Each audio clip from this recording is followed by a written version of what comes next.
열왕기 상하를 선지자의 관점에서 보시고, 이제 오늘 봐야 될 역대상하는 제사적 관점에서 살펴보면 좋습니다. 자, 일단 열왕기 상하를 쉽게 정리를 한번 해보면, 열왕기 상에 나타나는 아주 중요한 선지자가 한 명 있습니다. 그 선지자를 누구라고 생각합니까? L자로 시작하는 거예요. 엘리야. 자, 그런데 열왕기하도 중요한 선지자가 있는데 그 선지자도 L자로 시작해요. 야, 그렇게 어려운 거를 한번 해봅시다. 손가락 5개로. 열왕기상 엘리야의 사역은 창조자 하나님께 마음을 돌이키게 하는 능력 대결. 열왕기하 엘리사의 사역은 구원자 하나님께 어떻게 하면 좋을까요? 구원자 하나님께 영광 돌리게 하는 생활 대결. 자, 어렵지 않습니다. 이게 내용이 다 같아요. 열왕기 상에는 엘리사가 뜨고, 엘리사가 하는 사역은 어차피 하나님의 사역이에요. 그런데 누가 진짜 하나님이냐? 이 싸움이에요. 그 싸움의 핵심은 왕에 있지 않고 하나님한테 있어요. 그런데 그 대리인이 엘리야예요. 엘리야의 이름은 여호와는 하나님이시다, 이런 뜻을 갖고 있어요. 그러니까 진짜 하나님이 누구냐? 이 싸움이에요. 바알이 하나님이냐? 여호와가 하나님이냐? 그 싸움의 대결이 갈멜산 전투였죠. 그 싸움에서 이기는 내용이 뭐냐면 마음을 돌이키게 하는 걸 이기는 걸로 보는 거예요. 그러니까 우리가 마음을 돌이키지 않으면은 세상을 이길 수가 없어요. 교회 건물이 아무리 커도 성경의 왕들의 이름을 다 외워도, 연대를 다 외워도, 헌금을 많이 해도 세상하고 싸우면은 이길 수가 없어요. 왜냐면 마음의 세상을 두면은 이길 수가 없어요. 그래서 마음을 돌이키게 하는 사역인데, 그 사역이 능력 대결이에요. 능력. 자, 파워 게임이에요. 능력 대결에서 하나님이 이기셨어요. 자, 그 다음에는 이제 그게 하나님의 자녀라는 존재감을 갖게 합니다. 자, 하나님의 자녀의 존재감이 삶 속에 살 때에 나타나는 생활들이 굉장히 쉽지 않아요. 먹고 사는 문제가 힘들고요. 이 세상에 우리는 지금 뭐 군인이 아니니까 별로 그런 감각이 덜 하지만, 전투를 해야 될 군인의 입장에서는요, 이 4대 열강, 5대항 6대주에 있는 어떤 군사력들에 대해서도 굉장히 긴장감을 갖게 돼요. 심지어는 무슨 사드 배치 같은 것도 다 그런 영향 속에 있게 됩니다. 북한이 갖고 있는 핵의 문제도 그렇고, 이게 다 전쟁이죠. 이런 전쟁의 위협, 이것보다 100배, 1000배 적은 지진에도 사람들의 마음이 요동치죠. 태풍에도 사람들의 마음이 요동하죠. 자, 이것이 우리의 삶 속에 그냥 벌어지는 일이에요. 전쟁도 마찬가지고요. 그 다음에 지진도, 태풍도, 그 다음에 먹고 사는 문제도. 자, 그런데 그런 일이 엘리사의 사역에서 주요하게 등장합니다. 1장 이후서부터 바톤 터치를 해요. 열왕기하가. 그러면서 13장 갈 때까지 엘리사의 사역이 전개되는데, 한 7장 갈 때까지는요, 전부 이 내용이 등장해요. 아주 사소한 거, 먹고 사는 문제, 밥 먹고 사는 문제 때문에 빚을 질 수 있죠, 그렇죠? 그 빚진 것도 하나님이 뭔가 갚아주세요. 그 내용은 어떤 신학생의 부인이 남편이 죽어버리자 이제 카드빚을 갚을 돈이 없었어요. 그래서 이제는 먹고 살기 힘들어서 기름 한 병 딱 남아있는 걸로 떡이나 아니면 그걸로 빵이나 하나 만들어서 먹고 죽어야 되겠다. 또 기근도 심했고. 자, 그래서 한 가정이 돈 빌릴 데도 없고요. 이제 먹을 것도 없고요. 먹고 사는 문제 굉장히 중요하죠. 죽는 거니까. 전쟁도 죽음이고, 지진도 죽음이고, 태풍도 죽음이고, 이것 때문에 불안한 것이지 사는데 길이 좀 불편하고 이런 게 아니거든요. 목숨하고 관련된 거예요, 전부 다. 근데 먹는 것도 똑같고 전쟁도 똑같아요. 다 어려움인 것이죠. 이런 어려움이 찾아왔을 때에 하나님이 개입을 하신다는 거예요. 이 문제. 우리는 뭐 극심한 질병에 걸릴 때만 개입하는 게 아니라 사소한 거에도 개입을 하세요. 굉장히 사소한 거잖아요. 나라에 아람 군대가 쳐들어온 것도 아니잖아요. 그렇죠? 그건 굉장히 개인적이고 사소한 건데 이것까지도 하나님이 간섭하세요. 그러니까 하나님의 섬세함을 느낄 수 있어야 되는 거거든요. 저쪽에서는 능력 대결이 벌어졌어요. 이번에는 생활 대결. 이게 이름이 생활 대결이에요. 생활 속에서도 하나님은 구원하신다는 거예요. 그러니까 예수 믿고 구원받아 천국 가는 거 그 일만 하시는 게 아니라 하나님은 무슨 일을 하시냐? 졸지도 않고 주무지도 않으면서 하나님은 구원 생활을 하세요. 구원하시는 일을 하세요. 영혼을 구원하고 그 영혼이 복되게 살기를 원하세요. 난관에 처해 있는 하나님의 백성들을 어떻게 섬세하게 구원하시는가 얘기가 엘리사를 통해서 등장을 시키죠. 우리가 잘 아는 것처럼 그냥 성경 읽으면 나와 있는 내용이죠. 기름병을 갖고 오게 하고 그 다음에 그릇을 빌리게 하고 그 그릇에다가 기름을 쏟으면 그림이 계속 나오는 거예요. 그렇죠? 예를 들면 이런 병 하나에 기름이 있다고 치자고요. 그런데 이거를 이렇게 컵 같은 데 계속 따는 거예요. 그렇게 줄잖아요, 이게요. 그러면 계속 따면 뭐 몇 잔 딸겠어요, 이거를. 근데 그릇을 빌려왔는데 계속 따라도 나오는 거예요. 알고 봤더니 여기 이렇게 줄이 연결돼 갖고 주유소하고 연결이 된 거예요. 그런 것도 아닌데, 그쵸? 딸면은 총소리질하게 계속 나오는 거예요. 그런데 이게 그릇이 끝나면은 기름도 멈추는 거죠. 그러니까 이게 기름이 계속 나온다는 것도 이상하고, 나오려면 끝까지 나오든지, 아니면은 왜 그릇이 떨어지면 또 왜 안 나오냐고요. 설명을 아무도 할 수가 없어요. 근데 그것만 그렇지가 않죠. 아람 군대를 돌려보낸 사건이나, 또 아람의 장수 중에 한 명이 나만 장군이 문둥병에 걸렸을 때 남이 나라 것까지도 신경을 써요. 이스라엘의 하나님이 다른 나라 아람의 군대 대장의 그 어려움이 있는 거죠. 개인적인 어려움이죠, 그것도. 그런데 그것을 고치게 만들어요. 고치게 만들 때 그 아람 나라에 있는 그 강보다 그 요단강이 별로 깨끗하지가 못하대요. 그 사람이 봤을 때. 그런데 거기에서 7번 씻으라고 이야기를 합니다. 그게 너무 더러우니까 다시 돌아가려고 하죠. 돌아가려고 할 때 그를 이렇게 데리고 온 중재 역할을 하는 시녀 같은 종이 하나 있었잖아요. 그들이 말하는 내용이 너무 믿음이 있는 말이죠. 그 문둥병이 나아만 준다면 그거 못 씻겠냐는 거죠. 그래서 이름이 나아만이 된 거예요. 7번 써요. 나아만 준다면 내가 무슨 짓을 못하겠어요. 예? 오줌으로 목욕을 하라고 해도 해야 될 판인데 어떻게 된다면? 나아만 준다면. 예? 그런데 그게 자기 나라에 있는 강보다 조금 더럽다고 해가지고 뭐 안 할 이유가 없는 것이지. 근데 그것도 낫게 해줬어요. 그 처방 방식들이 하나부터 10까지 이 믿을 수 있는 내용들이 아닌 것이죠. 약효가 있습니까? 그게? 아니잖아요. 그렇죠? 이 사람들이 이제 기근이 들어가지고 엘리사가 사역을 했을 때는 기근이 몇 년인지 혹시 아십니까? 3년 6개월이에요. 그런데 엘리사 시대 때도 기근이 있었던 거 아시죠? 그런데 이걸 계산하는 방식을 제가 설명해 드릴게요. 이 성경은 거의 다 수학적인 어떤 원리들을 많이 이렇게 사용할 때가 있어요.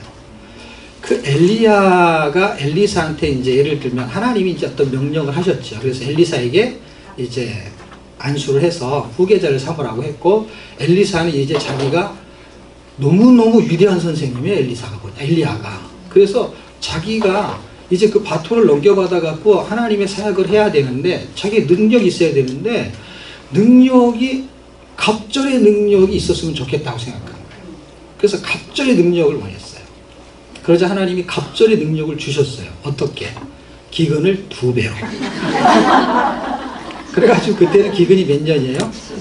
7년이에요. 찾으면 7년이라고 나와요. 그게 왜 갑절의 능력입니까? A라는 사람이 받은 고난이 있고 B라는 사람이 받은 고난이 있는데 이걸 둘 다 이겨냈어. 그런데 A라는 사람보다 B라는 사람이 갑절로 힘들었어요. 그럼 누가 더 능력 있는 거예요? 갑절이 능력 있는 거죠. 정말 기도한 대로 된 거예요, 여러분. 왜냐하면 우리에게 능력이 있다는 건 좋은 일이 생기는 게 아니라 더 어려운 일을 이겨낼 수 있다는 뜻이거든요. 그러니까 건강한 사람은요, 질병이 잘 안 걸려요. 예를 들면 회를 먹는데 그 회에 무슨 비비리균 같은 게 있다고 칩시다. 근데 A라는 사람보다 B라는 사람이 훨씬 건강해. 갑절로 건강해. 근데 똑같이 먹었어. 그러면 B라는 사람은 그걸 이길 수 있는 힘이 있는 거예요. 원리가 똑같은 거예요. 갑절로 건강하고 갑절이 능력이 있다는 거는 고난을 이겨내는 척도로 받던 거예요. 돈이 많은 게 아니고 실력이 좋은 게 아니고. 자, 그 기근이 2배인 상태에서 이거를 감당해내야 되잖아요. 사역자가. 이거 감당해내는 거예요. 엘리사가요. 도끼가 물에 빠졌어요. 그 당시에는 도끼가 흔하지 않는 그런 시대죠. 그래서 도끼를 빌려왔어요. 뭐 하려고? 이제 나무로 하려고. 그 나무는 왜 해요? 집을 지으려고. 근데 그게 신학교를 건축하는 거였어요. 내가 학생들이 많이 몰려와가지고 먹고 살기 힘들 때 신학교를 많이 가요. 옛날부터 그랬어요. 옛날부터. 네. 뭐 할 거 없으니까. 그 신학교를 갔는데 그러니까 증축을 해야 되는 거예요. 그 당시에는 뭐 출퇴근이라는 게 없죠. 네. 기숙사를 짓는 게 기숙사. 옛날에도 기숙사가 있었어요. 근데 도끼로 나무를 하다가 그 도끼가 퐁당 물에 빠져버렸네. 그런데 도끼가 많으면 뭐 그냥 다른 도끼로 하면 되는데 이게 큰일 나는 거예요. 이걸 다시 돌려줘야 되는데 이게 너무 비싼 거고요. 구할 수도 없고. 이거를 엘리사한테 가서 얘기를 했죠. 엘리사가 나뭇가지 하나를 툭 던지니까 도끼가 확 떠올라는 거예요. 아, 이거 무거운 도끼 어떻게 물에 뜨냐고. 이렇게 얘기하면 우리가 믿을 수 있어요. 엘리사가 딱 나타나갖고 이 도끼가 네 도끼냐, 이 도끼가 네 도끼냐. 그래서 뭐 금도끼, 은도끼 뭐 이렇게 보여주면 또 모를까. 처음부터 끝까지 지금 제가 설명한 내용이 거의 7장 갈 때까지 계속 그런 이야기만 나와요. 계속 물의 근원을 좋게 하죠. 그 다음에 먹을 게 없으니까 사냐초 같은 걸 뜯어가지고 풀을 죽을 써서 먹는데 그거를 독이 나오는 거예요. 그럼 안 먹으면 되잖아요. 근데 먹을 게 없으니까 먹어야 되는 거예요. 그런데 무슨 밀가루 같은 거를 휙 뿌리니까 독이 없어지는 거예요. 그러면 밀가루로 수제비를 먹지 뭐 하려고 거기다 뿌려. 우리가 생각하는 상식이 아닌 이야기가 성경에 전개되고 있다는 것입니다. 이거를 공부한다라는 것은요, 별로 중요하지가 않다는 걸 제가 깨달았어요. 왜냐하면 성경을 공부한다라는 게 믿을 수 있는 게 아니에요. 이 데이터가요, 과학적이도 않고 수학적이다. 수학적이라는 거는 이런 것만 수학적이야. 3년 6개월 곱하기 7개월. 이런 것만 확실하게 수학적이지, 이게 굉장히 논리적이지가 않습니다. 상식적이지가 아니고 과학적이지가 않아요. 근데 이런 일들이 실제 지금 벌어지고 있는데 이걸 공부한다고 치자고요. 이걸 어떻게 공부해요? 수학이라는 거는 곱하기, 아까 같이 그런 거는 공부하는 느낌이 들지만 이게 무슨 공부가 될 게 뭐가 있어요? 성경은 읽으면 충분하다는 생각이 드는 이유가 뭐냐면 지금 제가 설명한 거는 주석을 봐야 될 필요가 전혀 없는 내용이에요. 그리고 예를 들면 아랍 나라의 강이 더 좋은지 가서 확인해 볼 필요도 없는 내용이에요. 그만큼 깨끗하고 더러운데 그런 일이 발생할 수 있느냐. 아무리 그런 거를 수질 조사를 해도 해결될 일이 아니에요. 그러니까 그럴 필요도 없어요. 갈 필요도 없는 거고 지명을 외울 필요도 없는 거고 강이 얼마나 깨끗한지 조사할 필요도 없어요. 왜냐하면 그거에 영향을 전혀 받지 않아요. 그냥 이게 사실이냐 아니냐 이거예요. 근데 사실을 누가 증명하냐고요. 아무도 증명할 사람이 없어요. 목회자가 증명할 거예요. 누가 증명할 거예요.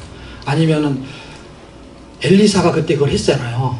그러면 우리나라 같으면 청문회를 해야지. 증인으로 누굴 불러야 돼요? 엘리사를 불러야지. 무슨 김제동이를 부르고 말이야. 거기에 제동이 걸렸어요. 이건 엘리사를 불러와야 돼. 실제 해보라는 거예요. 우리 도끼를 빠뜨리고 나무 조각을 던져서 뜨는지 네가 한번 해봐라. 그래야 되는데 그 사람을 소환할 수도 없어요. 네. 누가 확인하냐고요. 아무도 확인해 줄 수 없어요. 근데 우리 이걸 공부한대요. 이게 공부할 게 뭐가 있습니까? 저는 아무리 생각해도 공부할 게 없어요. 우리가 공부해봐야 기껏 해봐야 이게 몇 년도 사건이고 그런 건데 그걸 알아서 뭐해요? 몇 년도인지. 그게 그냥 옛날에 그런 거지. 그렇죠? 그게 몇 년도를 정확히 알면 믿어져요? 연대를 잘 몰라서 엘리야와 엘리사의 사역이 믿을만하냐 안 믿을만하냐 그것으로 확증할 수 있는 일이 아니죠. 연대가 아무리 정확해도 그 당시에 그런 일이 벌어질 수 있느냐 이거예요. 그러니까 지금 우리의 생각을 확실히 바꿔야 될 필요가 있는데, 하나님이 하시는 이 일이 엘리사의 사역이었고 엘리야의 사역이었는데, 하나님은 사람의 마음을 바꾸는 거예요. 근데 사람의 마음은 사람도 못 바꿔요. 여러분, 마음 먹기 달렸다니 마음이 잘 먹어져요? 밥이나 먹어지지? 마음 먹으면 되잖아요. 마음이 잘 안 맥혀요. 예, 물 말아서 먹으면 될까요? 아니, 고추장에 비벼 먹을까? 내가 마음을 먹고 싶어도 이 마음이 이게 마음대로 안 되죠. 내 마음을 내가 마음대로 못해요. 내 육체를 내가 마음대로 못해요. 질병이 나한테 걸리겠다, 내가 다른 데로 전이되겠다 이런 걸 통보를 안 해요. 통보를 해야 되는데, 예를 들면 그런 거 있잖아요. 등기 우편을 보내야 되는데 그런 것도 안 해요. 그냥 병원에 가서나 그때 확인이 되는 거예요. 의사도 전달 안 한대요. 그 의사가 하는 말씀이, 자기 몸에 있는 세포가, 암세포가 뼈로 전이되는데 나하고 상의를 하지 않는데, 내 몸에서 일어나는 일인데 나한테, 다른 의사한테도 상의할 필요도 없지만 내 몸은 나한테는 상의해야 되잖아요. 그런 상의 없대요. 내 몸뚱아리도 내 마음대로 안 된대요. 그게 의사라 할지라도. 마찬가지죠. 우리가 하나님의 백성이라고 할지라도 내 마음도 내 마음대로 못하는데, 지금 엘리야의 사역은 내 마음을 바꾸겠다는 거. 엘리야를 통해 가지고 하나님이, 그 하나님을 우리가 인식하는 거예요. 그 상황을 가지고. 이거를 무슨 신학적으로 공부해 가지고 믿어지고, 이거를 얼마만큼 데이터를 내야 되고 그런 일이 아니거든요. 지금 우리의 싸움은 진도를 많이 나가는 게 중요하지가 않아요. 왜 안 중요하냐면, 이게 안 믿어지면 나머지 내용들은 무슨 의미로 또 공부를 할까요? 별 의미가 없는 거지. 지금 여기 굉장히 기적 같은 일이 많이 벌어져서 열왕기 상하가, 역대기는 열왕기 상하의 내용을 거의 반복하고 있는 거 아시죠? 그렇죠? 반복하고 있기 때문에 열왕기의 내용을 정확하게 확인을 해야만이 쉬워지는 거예요. 굉장히 쉬워지는 거예요. 지금 왜냐하면 우리가 해야 될 부분이 거의 역대기지, 그렇죠? 역대 상하가 끝나요, 오늘. 그런데 열왕기는 지난주에 한 거예요, 그렇죠? 했지만 이게 반복되고 있는 거예요. 그런데 왜 다양성 속에서, 다시 말하면 똑같은 내용인데 다르게 전개돼요. 그 굉장히 중요한 초점을 잘 잡으셔야 돼요. 성경을 읽는 초점, 공부하는 초점, 그 다음에 사건이 발생되는 것에 대한 이해도에 대한 마음가짐, 이런 게 중요한 거죠. 새로운 지식을 전달받는 게 아니거든요. 지금 여기서 말하려고 하는 거를 성경이 이렇게 쓴 의도를 저는 설명하고 싶은 거예요. 성경은 왜 이렇게 믿기 어려운 이야기를 골라서 기록해 놨을까? 거기에다가 두고 우리에게 이렇게 나하만 장군이 거기에 가서 7번 씻으니까, 그 7번 씻을 때 나타나는 거를 어떻게 잘 설교화 해가지고 우리한테 적용을 시켜서 이 하나님의 말씀을 믿읍시오, 이렇게 말할 수 있겠죠. 그런데 이 말씀을 그런 설교를 안 들어도 믿을 수 있을 만한 내용을 지금 성경은 기록하고 있다는 거예요. 어떤 사람이 이거를 믿게끔 막 전달을 해야 될 필요가 없는 거예요. 왜냐하면 하나님이 이미 이 내용을 믿게끔 쓰신 거예요. 믿게끔 쓰는데 안 믿어지는 건 어디에서의 싸움이냐면 마음에서 싸움이에요. 마음에서. 머리에서 지식의 싸움에서는요 벌써 아닌 거예요. 그래서 안 믿어요, 사람들이. 그런데 하나님의 은혜로 예수를 믿었어요. 왜냐하면 그 예수 믿는 것 자체가 원래 그런 싸움이었어요. 근데 하나님의 은혜로 믿어졌어요. 그때 하나님의 말씀은 내 마음과 내 골수를 통과시키면서 내 생각을 바꾸는 작업을 하세요. 원래는 우리는 생각 자체가 완전히 다릅니다, 하나님하고. 근데 생각을 바꾸시겠다는, 마음을 바꾸는 건 생각을 바꾸는 거거든요. 생각을 바꾸는 거를 안 하고 고정을 시킨 상태에서 공부만 하게 되잖아요. 그럼 굉장히 머리가 복잡해지기 시작합니다. 왜냐하면 이원화되어 있기 때문에. 그래서 지금 성경 읽기는요, 이걸 이론화시키는 작업이에요.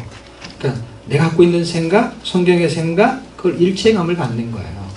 사실은 이해할 수 없어요. 왜 이해할 수 없어요? 내가 할 수 없는 일이 전개됐기 때문에 그렇습니다. 그런데 하나님이 그렇게 하신다는 믿음이 들어오게 되면은 어떤 힘이 생기냐면 세상을 이기는 힘이 들어오게 됩니다.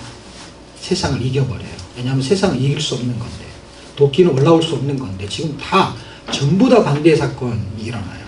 아람 군사를 이길 수 없어요. 근데 돌려보낼 수 있는 힘이 있어요. 놀라운 일이에요. 군사들이 다 돌아가요. 보리떡 20개 가지고 한 100여 명 정도가 먹어요. 오병의 기적하고 똑같아요. 그러니까 신약에 와도 똑같은 일이 벌어져요. 신약도 마찬가지. 예수님이 하신 일들이 다 엘리사가 했던 일이에요. 알고 보면. 그리고 그 앞에 왔던 요한은 엘리야의 일을 했었고요. 그러니까 엘리야와 엘리사의 일이 다 하나님의 일이고, 이거는 겨냥을 누구한테 했냐면 예수님한테 맞춰서 했어요. 삶 속에서 하나님은 구원을 발생시키겠다는 거예요. 어떻게? 그분이 믿어지면. 지금 이거는 싸움이요. 믿어지는 싸움이에요. 귀의 싸움이고 믿음의 싸움이고 영적인 전쟁이에요. 이 영적인 전쟁에서 그냥 이런 것이죠. 전쟁에 나가면 저 이상하게. 그런데 전쟁에 나가기 전에 총 쏘는 연습을 해요. 총 쏘는 연습을 하는데, 총을 쏘는 연습을 하는데, 이렇게 가가지고 실탄을 쏘는 연습이 있고 그냥 공부하는 연습이 있어요. 예를 들면 A라는 총에 실탄을 놓으면 그 실탄, 우리가 이제 군대 가면 그런 공부들을 조금씩 하거든요. 그러니까 총이 이제 총의 종류가 여러 가지가 있잖아요. 그렇죠? 설명 안 해도 아시죠? 권총도 있고, 그 다음에 16이라고 해가지고 이렇게 장총 긴 게 있고, 그리고 이런 재원을 공부를 해요. 군인들도. 이 총의 길이가 얼마고, 그 안에 탄환이 어떻게 되고, 이거는 유효 사거리가 얼마큼 날아가고, 그걸 공부를 해요. 그러니까 A라는 총은 얼마만에 효력이 있는지, 사람을 이렇게 쭉 세워놓고 쏘면 몇 명까지 뚫고 지나가는지, 이런 거에 대한 공부를 한단 말이에요. 근데 이 공부를, 총에 있는 종류를 대포까지 공부를 다 했어요. 근데 쏘는 연습을 한 번도 안 했어요. 그러니까 쏘는 연습 안 하면 못 쏘거든요. 제가 옛날에 조교할 때는 사격장에 가게 되면은 총이 안 나가게 되면 거기서 분해 조립하고 다시 쏘게 하거든요. 근데 그거를 분해도 공부만 할 수 있고 실전해 볼 수가 있거든요. 이게 지금 실전이 어떤 거냐면, 총알 한 발을 쏴가지고 전쟁을 벌이는 거 실전이에요. 연습을 해야 되는 거예요. 실전. 그런데 공부만 하는 게 우리는요. 실전에 나가면요, 반드시 패배를 당하고 오죠. 그러니까 지금 이게 영적인 전쟁인데, 우리끼리 앉아가지고 할렐루야 그럼 아멘하고, 우리끼리 구호 외치고, 밖에 나가면요, 끽 소리도 못해요. 아무 소리도 못해요. 막 사탄 마귀가 이렇게 톡 건드리면 그냥 탁 마네킹이야, 마네킹 가냐. 살아있는 마네킹. 아무런 힘이 없어. 눈 깔아 그러면 이렇게 깔고. 아무 힘이 없어. 그런데 창세기가 무슨 뜻이야 얘기해봐. 그럼 얘기 쫙 해. 이렇게 무슨 뜻이야 쫙 해. 그다음에 왕이 몇 명 있어. 그러면 순서대로 쫙 얘기해. 그리고 지나갈 때는 까불지 마. 그러면 네. 그러고 아무런 힘이 없어요. 이 세상이 권세를 잡고 있는 공중 권세자가 한번 움직이면 힘을 못 써요. 근데 지금 우리가 성경을 배우는 거는 그런 일반적인 지식 이상을 지금 성경은 설명하려는 게, 이게 기적 같은 일이거든요. 성경에서 하나님 말씀이 믿어지면요, 사탄을 밟을 수가 있단 말이에요. 그리고 이렇게 들고 있으면 이 밑으로 들어와요. 지가. 그럼 이렇게 딱 누르기만 하면 되는 거예요. 지금 성경은 이렇게 설명하고 있어요. 그래서 골리앗을 이겼던 거에 다이죠. 성경은 수학적인 공식은 아닌 것 같은데 원리는 동일해요. 어떤 원리냐? 믿음으로 세상을 이길 수 있다. 그러면 그때 똑같이 지금도 똑같아요. 그러면 이건 거의 수학적인 공식이죠. 원리니까. 그 당시에 믿음으로 이겼어요. 사자박이 되는 한이 있어도. 근데 지금도 똑같은 원리라는 거예요. 똑같아. 생각하는 지식 이런 게 다 달라도요, 원리는 똑같아요. 믿음으로 구원받고 믿음으로 천국 가고 원리가 똑같아요. 이럴 때는 수학적인 공식이세요. 그럼 세상을 이길 때도 어떻게 하냐? 똑같은 믿음으로. 거기다가 돈이 더 있어야 되고 지식이 더 있어야 되고 이렇지가 않아요. 그냥 그때 그 믿음이 지금도 동일한 믿음. 그 믿음으로 구원받는 거고, 지금은 조금 더 믿음이 업그레이드 돼가지고 양복을 입어야만 구원을 받고, 아니면 머리를 좀 파마를 해야만 구원을 받고, 이런 플러스 알파가 없단 말이에요. 그 원리가 동일한 거예요. 세상을 이기는 힘도 믿음인데 플러스 알파 믿음이 없단 말이에요. 그냥 예수 믿음이에요. 완전한 믿음이에요. 이게 그 당시 믿어졌던 사람이 이렇게 살았다는 얘기를 하는 거예요. 그리고 그렇게 살면 된다는 얘기를 하려는 거예요. 무엇을 통해 가지고? 성경의 스토리를 통해서. 그래서 하나님이 이 두 사람을 통해서 크게 역사한 것은, 하나는 능력 대결, 능력 대결에서 이겨야 되는 거거든요. 그래서 진짜 능력을 대결하잖아요. 그 다음에 생활 대결. 생활 대결은요, 먹고 사는 문제에서부터 모든 거예요. 어떻게 우리 부모님이 경주에 살아, 어떻게 전화를 안 해볼 수가 있겠어요? 그렇죠? 지진이 일어나는데. 예? 우리 친정집이 울산이야. 그럼 어떻게 태풍이, 차바 태풍이 부는데 어떻게 전화를 안 해볼 수가 있어요? 제가 탁 간 날이 너무 기가 막히게 태풍이 지나가고 온 날이에요. 울산에 가야 되는데 제가 울상으로 갔잖아요. 무슨 메시지를 전해야 되는데 1000여 가까이가 모이는 거예요. 한 교회에 금요 기도회를 1000명 가까이가 모여요. 그런데 막 그게 막 태풍이 불어가지고 쑥대밭이 된 거예요. 그런데 그 다음 주에 갔으니까 쑥대밭이 돼가지고 막 정신이 하나도 없는 상태에 간 거예요. 정신이 하나도 없더라고요. 교회도 막 제가 난리가 났어요. 근데 갈 때부터 마음이 부담감이 얼마나 극심한지요. 가서 무슨 이야기를 해야 될지. 지난주에 하여튼 그게 하고 딱 한 주씩 바꾸면 딱 좋았을 뻔했는데. 그래서 마음의 부담을 아주 많이 갖고 이제 가게 됐죠. 그러면서 제 마음속에 차바 태풍은 차버리고 말씀의 태풍, 하바 태풍이 불기를 기도하는 마음으로 했죠. 그래서 거기 정말 하나님의 말씀이 태풍으로 불게 하셔가지고 제가 다음 주에 또 가자는 그래서 이번에 구역장들 350명을 모아놓고 주일날 오후에 이 예통 프로그램을 그날 하는 발대식을 해요. 곧바로 시행이 되는 거예요. 그래서 그 조직이 지금 준비 작업을 하고 있고, 우리가 실전에 이걸 할 수 있는 프로그램을 전수하러 가요. 그리고 그렇게 3개월을 하고 나면 이제 2월 초부터는 5,000명 넘는 인원이 출석하거든요. 출석 개인만 5,000명이 넘어요. 아이들만 한 2,000명이 출석을 해요. 굉장히 비전이 있는 거예요. 아이들이 굉장히 많아요. 작년만 출석 개인만 한 3,500명. 이 사람들이 다 하는 거예요. 지금 프로그램이 이 사람들이 다 성경 읽히겠다는 거예요. 이 목사님이. 왜? 우리는 여태까지 공부만 했다는 거예요. 그런데 성경을 자꾸 이해하려고 읽는데 이걸 믿기 위해서 읽어야 된다는 거예요. 믿기 위해서 읽어야 되는데 자꾸, 그러니까 읽지는 않고 자꾸 공부만 하는 거예요. 그렇다고 해서 공부를 안 하진 않아요. 왜냐면 공부 프로그램 팀이 있어요. 돌아가요. 그러니까 이거 플러스 알파로 하는 거예요. 이 프로그램을 하기 위해서 2017년도는 성경 통독에 집중하는 해로 제목을 아예 만들었어요. 이번 기회에. 이 정도면 이제 하바 태풍이 분 거지. 하나님만 바라보게 하는 태풍. 차바 태풍은 차버리고.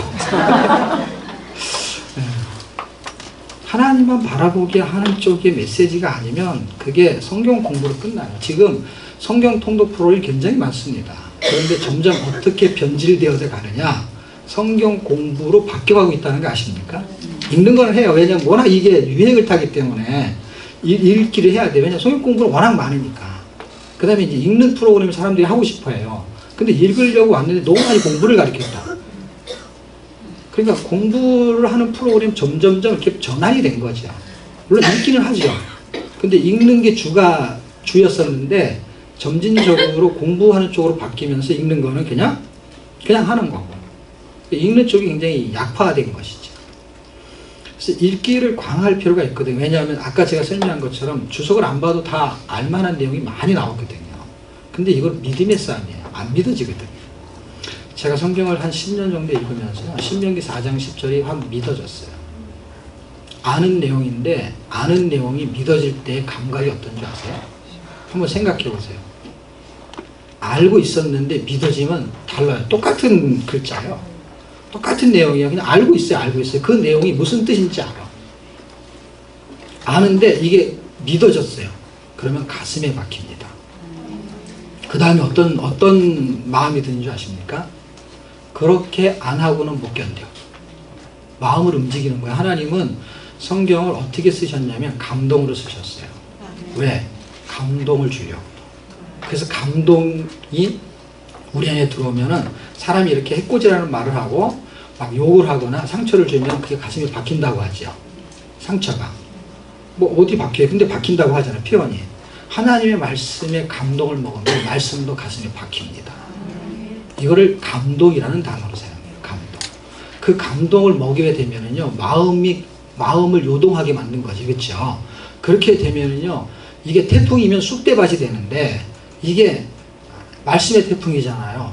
그러면은요, 내 생각이 거기로, 우리는 은혜라는 단어를 쓰죠. 그렇죠? 은혜가 임해가지고, 그렇게 살고 싶은 열망이 그냥 생겨버려요. 헌금을 많이 하면 부자가 됩니다. 그래서 막 하려고 하는 게 아니라, 그냥 마음속에서 그게 확 들어와 버리는 것이요. 그냥 태풍이 불듯이 그냥 확 그냥 생각을 확 전환시키는 거죠.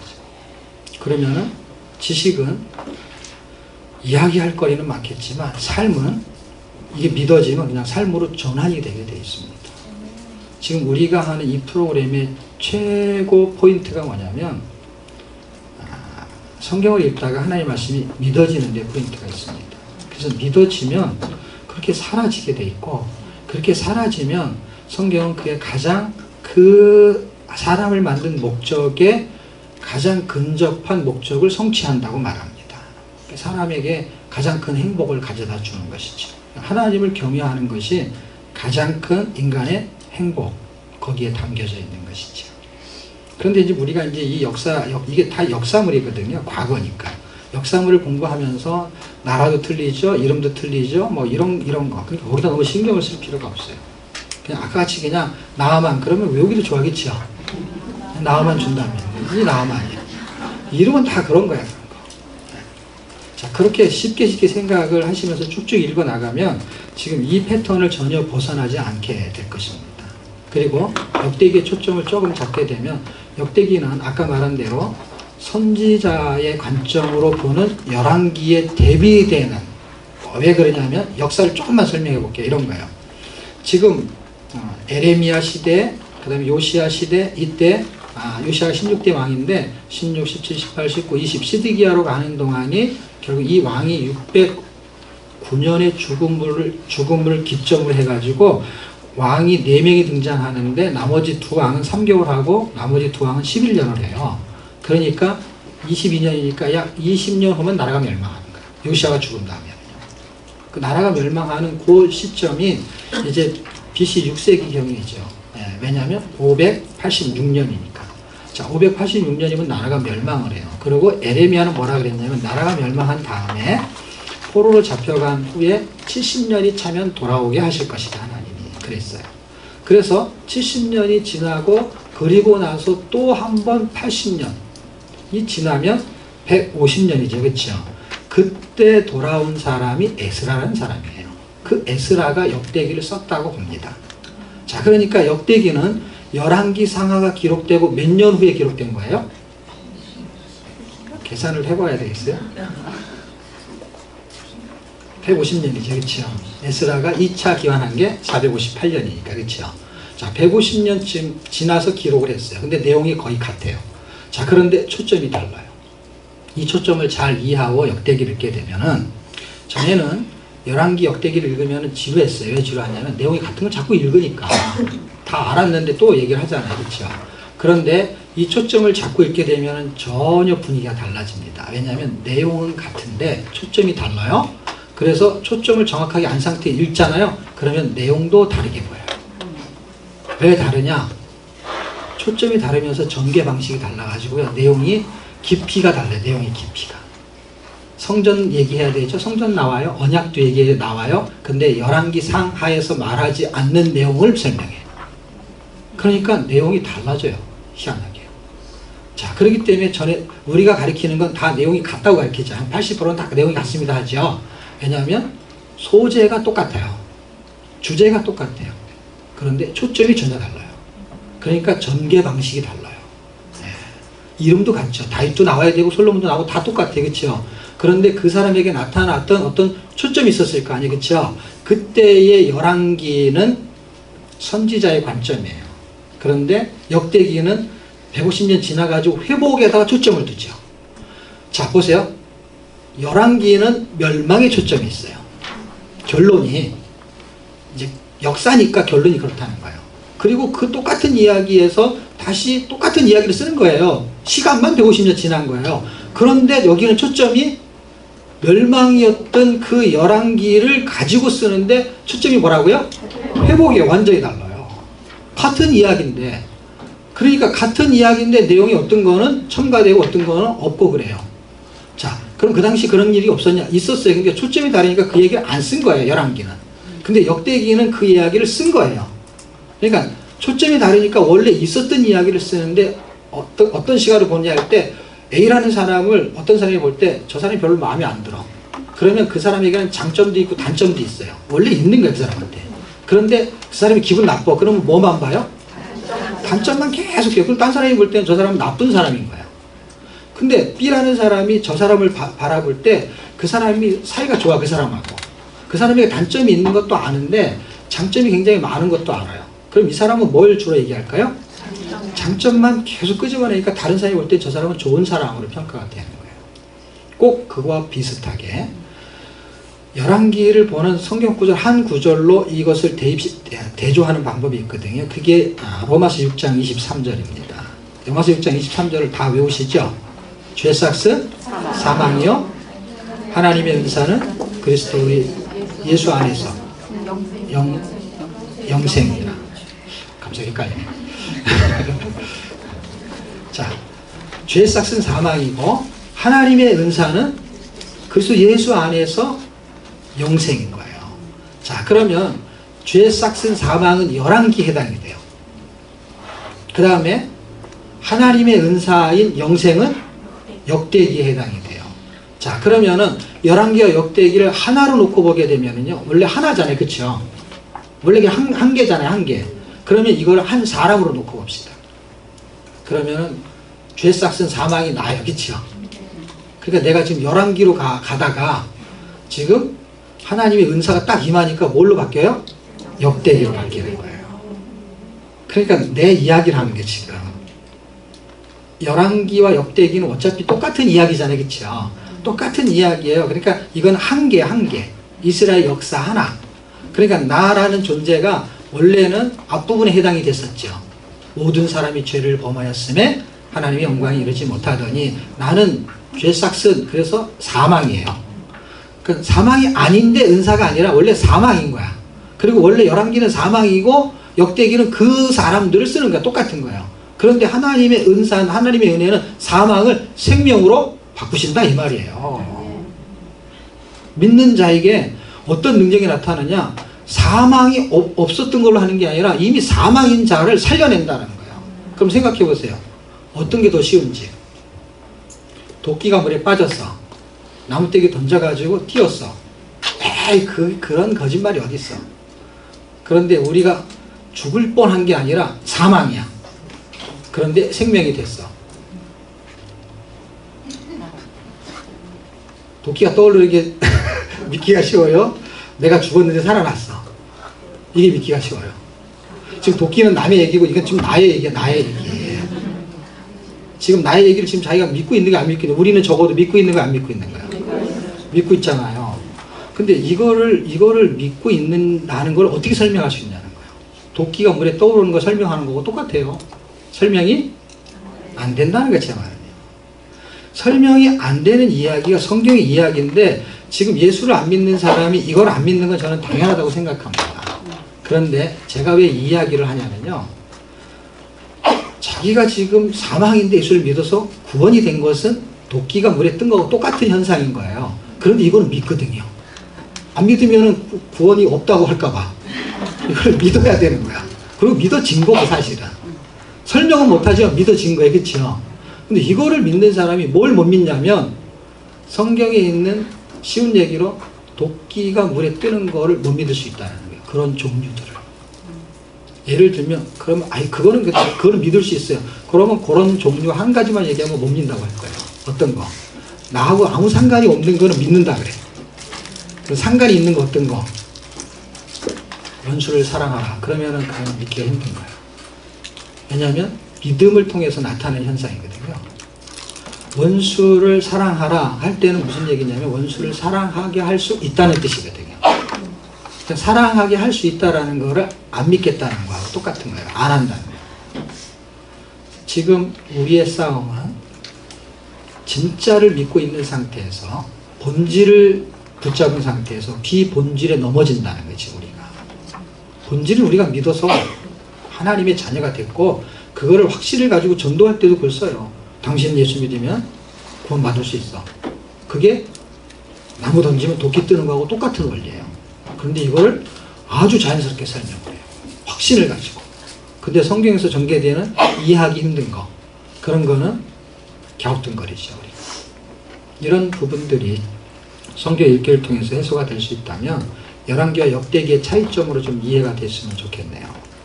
선지자의 관점은 멸망의 초점을 갖고 있고 역대기의 관점은 회복의 초점을 가지고 있고 그것은 하나는 선지자 관점이고 하나는 제사장의 관점이죠. 그 관점을 가지고 보시게 되면 특이한 사항을 한두 가지만 이야기하면 밧세바 사건이 열왕기 상하에 열왕기네요. 사무엘 하에 나오죠. 그렇죠? 사무엘 하의 내용이 자 보세요. 아까 제가 설명한 거 열왕기는 역대기의 내용입니다 했는데 사무엘 상하의 내용을 포함하고 있어요. 왜냐하면 열왕기라는 거에는요 뭐를 포함하고 있냐면 왕을 다 말하는 게 제가 말하는 거는 왕을 말하면은요 사울, 다윗 이렇게 초대 왕부터 솔로몬을 말하는 거예요. 근데 우리가 열왕기 그러면 솔로몬부터 들어있죠. 책으로 말하면. 지금 말하는 분위기는 열왕기 그러면은요 지금 이스라엘의 왕의 역사를 설명하는 거예요. 그러면은 사무엘 상부터 시작이 되죠. 그러니까 사무엘 상하가 있고 열왕기 상하가 있죠. 그 다음에 역대 상하가 있죠. 그럼 어떻게 보시면 되냐면 사무엘 상하를 그냥 사무엘서라고 하고 열왕기 상하를 열왕기서라고 해요. 그러면은 사무엘서는 역대상하고 같은 이야기고 그 다음에 열왕기서는 역대하하고 같은 이야기예요. 왜냐하면 그렇게 딱 끊어져 있어요. 그렇게 이해하시면 돼요. 근데 제가 편하게 설명하기 위해서는 열왕기와 역대기로 그냥 구분을 할게요. 자, 이렇게 구분을 했을 때 역대기에는 다윗이 잘못한 이야기를 기록하지 않아요. 그래서 밧세바 사건이 안 나와요. 초점이 달리기 때문에. 그 다음에 그 사건 때문에 벌어진 아주 귀한 사건이 하나 있어요. 그 사건이 뭐냐면 압살롬의 반역이죠. 굉장히 마음이 불편한 사건이죠. 그런데 그 사건 내용도 안 나와요. 그 다음에 솔로몬이 나라를 둘로 분열시키게 된 어떤 원인들이 있었죠. 열왕기 상에 보면 등장하죠. 그렇죠? 그런데 그 사건이 이방 여인하고 이렇게 대한 이야기잖아요. 그런 이야기도 안 나와요. 그러니까 초점이 솔로몬한테 있지 않다는 거예요. 솔로몬이 만든 성전에다 초점을 두고 얘기해요. 초점이 달라요. 그러니까 내용의 솔로몬이 성전을 진 이야기를 통해서 그들이 죄를 질 수밖에 없는 사건으로 전개된 게 열왕기인데 역대기에는 그들이 회복되는 이야기를 쓰려고 하니까 성전을 회복시키려고 온 거잖아요. 그러니까 성전의 이야기를 더 많이 써. 그러면 열왕기는 솔로몬에 맞춰져 있어요. 그래서 솔로몬 때문에 멸하고 솔로몬 때문에 성전을 짓고 솔로몬이 지혜를 구하니까 하나님 감동을 먹고 이런 얘기가 있어요. 그런데 역대기로 오면 그 내용이 똑같이 있지 않고 불편한 이야기는 싹 빠지고 하나님이 성전을 회복시키려고 하는 초점으로 성전의 위대성만 기록을 해요. 그러니까 전개 방식이 틀리고 내용도 달라요. 제가 볼 때는 내용이 다르다고 해야 맞을 것 같아요. 전개 전혀 틀려요. 제가 볼 때는. 그런 시각으로 여러분이 보시면 굉장히 도움이 될 것 같고 열왕기사의 서로를 제가 설명을 했고 역대상 개간 한번 볼게요. 자, 역대상은 둘로 구분이 되어 있죠. 이 구분이 되어 있는 내용 중에 이 구원 역사의 족보가 등장하잖아요. 이 10장까지 족보인데 9장까지 족보는 끝나요. 그리고 10장은 사울이 징검다리 역할을 해요. 사울이 잠깐 등장을 하고 그 다음에 11장부터는 이제 언약과 성전 해서 사실은 사무엘 하에 보면 성전 이야기는 7장, 8장이 잠깐 나오고 끝나요. 예를 들면 성전을 짓고 싶은 마음이 등장하고는 끝이 나요. 그런데 여기서는요 성전의 이야기가 굉장히 많이 등장해요. 왜냐하면 우리가 잘 아는 이야기는 성전은 솔로몬이 지었죠. 그렇죠? 그런데 솔로몬이 지었는데 다윗에서 성전 얘기가 더 많이 나와요. 왜 그러냐면 성전을 건축할 준비해 놓은 얘기를 여기다 다 써놨어요. 근데 사무엘 하에 보면 그런 얘기 없어요. 그러니까 여기도 초점이 뭐에 있는 거예요? 다윗에게 있지 않고 성전한테 있어요. 그러면은 열왕기 하루가 못 돼. 열왕기 하루가도 마찬가지죠. 아주 맥을 또 잡아야 되네. 자, 맥은 잘 뛰겠죠? 잘 뛰겠죠? 역대기, 그 다음에 다윗의 언약, 족보를 통해서. 지금 이게 무슨 설명하려고 하는 거냐면요. 맥이라는 거는 한 권의 전체의 초점을 구원 역사의 줄기 예수님을 설명하려는 것이다. 이 구속사의 맥이에요. 그러니까 이 이야기는 뭐냐면 결국 족보의 초점을 어디하고 연결시키냐면 다윗하고 연결을 시켜요. 이렇게 이해하시면 돼요. 여러분 마태복음 1장 1절에 보면은 아브라함과 다윗의 자손 예수 그리스도 세계 그러죠. 그 족보를 징검다리 확대해요. 그러니까 역대기에서는요 하나님서부터 시작해갖고 쫙 족보를 나열을 시키는데 여기에 초점은 다윗을 통해 가지고 어떻게 전개되냐는 거예요. 왕정시대 멸망해요. 그런데 어떻게 족보가 연결이 되냐? 유다왕 여호야긴을 회복시키죠, 바벨론에서. 근데 이거 성전 건축하고 예수님과 이게 무슨 상관이 있느냐? 지금 성전하고 연결돼. 왜냐하면 역대기는 1차, 2차, 3차로 돌아오는 상황 속에 쓴 거잖아요. 그렇죠? 그런데 1차로 돌아왔을 때 제일 중요한 걸 먼저 하는데 그게 뭐냐면은 성전 재건이에요. 그러니까 초점은 성전에다 맞추고 있는 거예요. 계속이요. 성전에다가. 그래서 구원 역사에 초점을 맞추고 있어요. 왜냐하면 이런 거죠. 지금 열왕기는 왕의 역사를 쓰고 있어요. 왕의 역사. 그런데 왕의 역사인데 누가 진짜 왕이냐 할 때 그리스도가 왕이다. 이 얘기예요. 그럼 역대기로 오면은 구원 역사를 쓰고 있어요. 왕의 역사를 재편집을 해요. 그래서 이건 하나님의 구원 역사지 왕의 역사가 아니야. 그러면서 하나님의 구원 역사인데 그럼 누가 구원시키냐 이거야. 자 보세요. 열왕기는 누가 왕이냐. 역대기는 누가 구원시키냐. 예수 그리스도가 구원시킨다는 거예요. 그 이야기를 성전하고 연결시켜서 합니다. 제가 여기서 결론을 먼저 내고 진행할게요. 자, 결론을 먼저 이해하셔야 돼. 지금 내용으로 들어가면은요 한두 끝도 없어요. 자 보세요. 왜 지금 구원 역사의 줄기 예수님이냐면 지금 다윗의 자손 예수 그리스도 세계예요. 근데 지금 끊어졌잖아요. 그게 지금 족보가. 왜냐면 나라가 멸망했으니까 끊어졌는데 하나님이 이 족보를 연결하고 있었던 거예요. 어떻게? 지금 여호야긴을 잡아가지고 그렇죠. 잡아가는데 여호야긴의 손자가 수르바벨이거든요. 그러니까 그 족보를 계속 연결하고 있었어요. 그래서 그 족보가 마태복음 1장에 나오죠. 그렇죠? 수르바벨이 나온단 말이에요. 그 족보하고 연결된 게 예수님이에요. 그렇죠? 그거하고 성전 건축하고 도대체 무슨 상관이냐는 거예요. 보세요. 이건 종류가 달라요. 족보 얘기와 성전은 다른 이야기겠죠. 근데 다르지 않아요. 왜냐하면 성전을 예수님하고 지금 연결시키는 고리가 지금 신약 성경에 굉장히 많이 나오거든요. 자, 실제 사례로 설명하면은 요한복음 1장에는 보라 세상 죄를 지고 가는 하나님의 어린 양이다. 요한복음 1장 29절이에요. 그런데 2장 21절로 가게 되면은 예수님 자신이 뭐라고 해서 그거는 요한이 말한 거고 예수님 자신이 뭐라 그랬냐면 이 40년 된 성전을 헐어라. 그럼 내가 3일 만에 다시 세우리라 했을 때 사람들이 뭐라 그랬냐면 저 사람 정신 나간 사람이라는 거예요.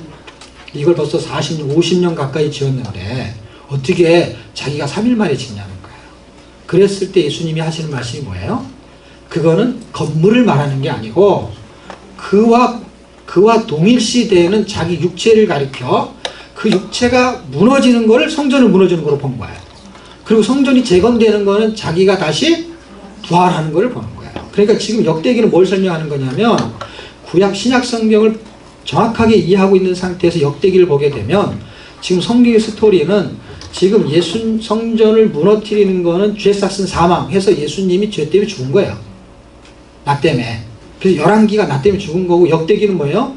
다시 회복시키는 쪽에서 이걸 쓰고 있기 때문에 재건에다 초점을 맞춰가지고 그리스도하고 연결을 시키는 거예요. 그래서 성전이 재건되는 이야기를 독려한 책이 선지서에 2권 있죠.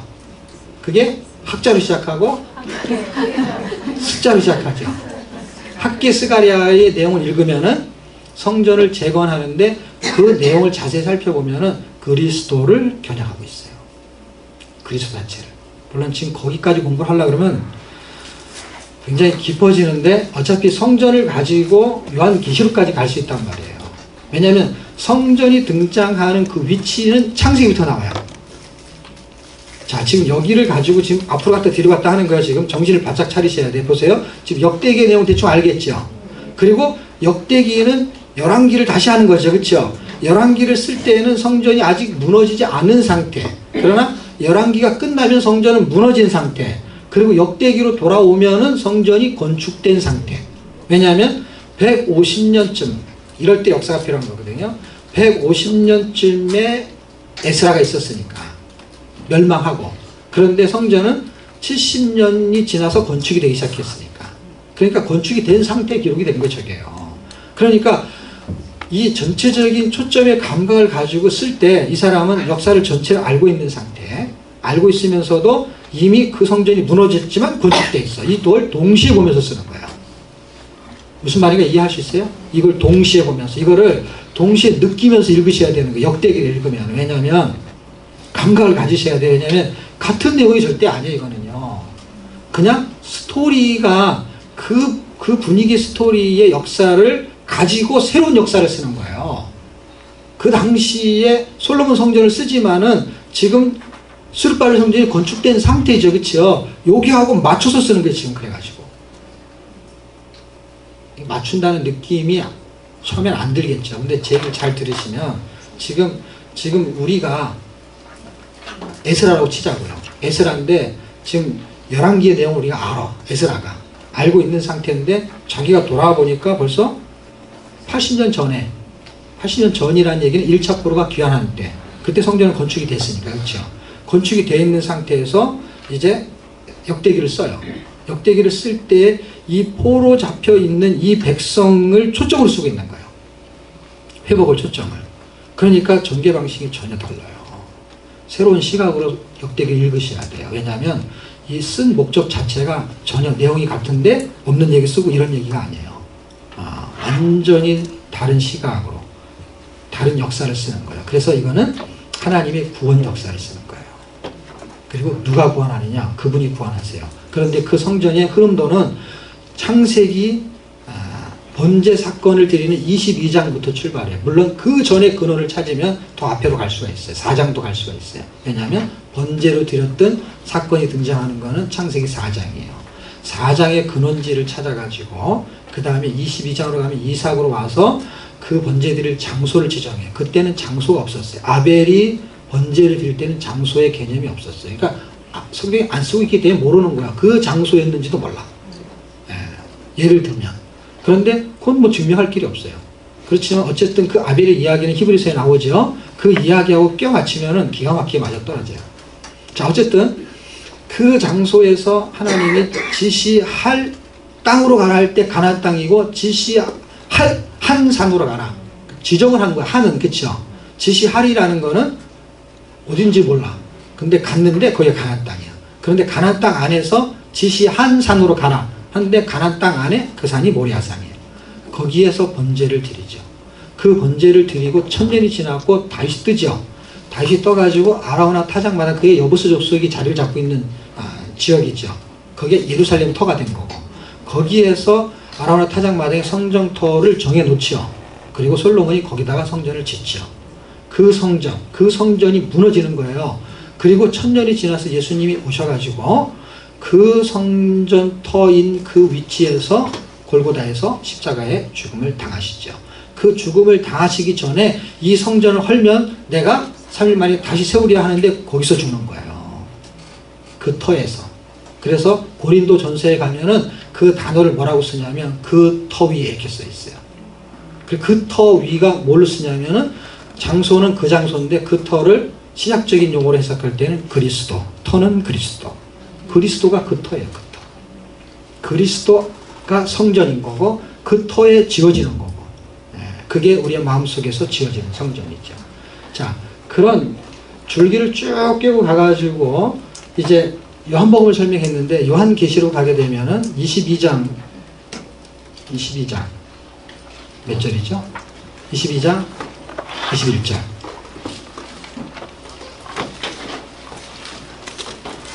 지금 역대기를 예수님하고 지금 제가 연결을 시키는 거거든요. 그 연결을 안 하면 그냥 역사 공부로 끝나는 거예요. 왜냐면 성경은 이 얘기를 하려는 거야. 지금 선지서의 가장 중요한 테마가 뭐냐면요. 선지자들이 등장하면서 하는 그 기점이 되는 중심이 성전인 것을 기억하셔야 돼요. 성전을 중심으로 선지자가 활동을 하는 거예요. 선지자가. 네. 찾으셨나요? 거기 나오나요? 22장 21절이 맞나요? 21장 거꾸로 했네요. 21장 22절이죠. 네, 21장 22절 찾으셨나요? 한번 읽어주실래요? 시작. 성 안에서 내가 성전을 못 들었으니 이는 주 하나님이고 자주하신 이와 민 어린 양이 그 성전이니라. 예. 자, 지금 우리가 보는 거는 지금 땅에 있는 예루살렘을 보는 거예요. 근데 땅에 있는 예루살렘을 지칭하시면서 예수님이 하늘의 예루살렘으로 설명하고 있었던 거예요. 왜냐하면 그분이 하늘의 예루살렘의 성전이니까. 그런데 그 증명은 어디서 하냐면 요한계시록 21장 22절에 하고 있죠. 왜냐하면 거기 가보니까 예수님이 성전인 거예요. 그러니까 지금 요한복음에 말한 거하고 요한계시록 맞아 떨어지죠. 그렇죠? 그리고 당신이 직접 말했죠. 성전을 자기 육체로 가리켜. 여기서 열왕기에서 무너지는 건 나의 죄 때문에 무너진 거예요. 여러분. 이스라엘 백성이 죄가 아니고. 왜냐하면 성전이 나기 때문에. 참 성전을 건축하는 구원 역사, 구속사를 쓰고 있는 거예요. 지금 역대기가요. 그러니까 이게 지금 내 얘기를 하고 있는 거예요. 내 얘기. 그런데 그거를 회복시키는 이야기를 쓰고 있는 거예요. 역대기는. 그러니까 역대기는 신나게 재밌게 읽을 수 있는 내용이에요. 열왕기 읽을 때는 나의 무너지는 모습을 읽는 거예요. 죄에 대해서 하나님 보시기에 악을 행하고, 그리고 다윗의 길로 가라고 하는데 자꾸 여로보암의 길로 가고, 그게 딱 내 모습인 거예요. 그렇게 해서 사망에 이를 수밖에 없고, 그래서 사망자로 살고 있었는데 나를 회복시키시고 있는 모양새가 똑같은 그 상황에서 하나님은 그거를 세우고 계시는 거예요. 나를 회복시키고 있는 거예요. 누가? 그분이. 죄는 내가 졌는데 살리는 건 그분이 살리는 거예요. 나의 노력 아무것도 없는데. 지금 그런 은혜가 지금 맥 속에서 흘러가고 있고요. 족보는 한번 책을 읽어보시죠. 이 내용이 책에 있는 내용을 요약해 놓은 거예요. 역대기 기록 목적은 뭐냐? 한번 책을 한번 읽어보세요. 다윗의 구원 역사의 다윗. 이제 11장 이후에 이제 내용이죠. 이 내용을 요약해 준 거죠. 한 20여 장 가까이 되는 거를. 그게 아까 설명한 맥의 설명한 내용은 똑같아요. 맥은 한 권 전체를 설명한 거고, 그 다음에 두 분류로 나눈 거는 두 구조에 설명한 거기 때문에 어차피 내용이 같아요. 초점은 결국 성전에다 초점을 두고 있죠. 그래서 건축을 준비한 거예요. 자, 이렇게 사를 넘기게 되면 역대하가 나오는데, 역대하의 내용은 아까 역대상은 사무엘 상하의 내용이 중복된 거고, 역대하는 열왕기 상하의 내용이 중복되죠. 그래서 솔로몬이 대하 1장에 10장 사이에 나타나는 건데 9장까지 끝납니다. 그리고 10장은 북쪽으로 갈라지는 지파를 간단하게 설명해요. 이게 패턴이 똑같아요. 자, 역대상을 우리가 봤을 때도 10장이었죠. 그렇죠? 그런데 족보인데 10장은 사울이 등장한다 그랬죠. 여기는 딱 10장은 북쪽의 이야기만 등장해요. 그리고 나머지는 전부 다 남쪽이에요. 징검다리만 해주는 거예요. 네. 그리고 이 마지막 이쪽은 무슨 내용으로 이야기가 전개되냐면 개혁에 대한 이야기로 전개되고, 개혁의 결론은 성전이 건축되는 걸로 보는 거예요. 새로운 성전이. 그래서 역대상하 다음에 에스라로 넘어가죠. 에스라로 넘어가는 역대상하의 마지막 절과 열왕기의 첫째 두 절, 한 두 절씩이 똑같죠. 읽어보시면 내용이 같아요. 그러니까 같은 내용이 그 내용을 끝이 그걸 바톤을 넘겨봐야 되겠죠. 그러니까 역대하 36장에 있는 한 끝에 두 절 정도가 에스라 앞에 두 절하고 같아요. 그러니까 이 놈이 붙어 있는 거야. 연결되어 있는 거죠. 그래서 끝이 아닌 거죠. 유다의 개혁은 초점이 뭐하고 연결이 된다는 거예요? 성전하고 연결이 된다는 거예요. 스룹바벨 성전. 자, 맥은 아까 말한 대로 유다 지파를 통해서 오는 예수 그리스도를 설명하는 것이죠. 그래서 유다 지파. 그래서 이 역대하는 유다 지파에 초점을 잡고 있어요. 유다 지파에. 근데 유다 지파잖아요. 다윗이. 그런데 예수님도 유다 지파죠. 그렇죠? 그러니까 여기는 줄기를 초점으로 보셔야 되는 것입니다. 자,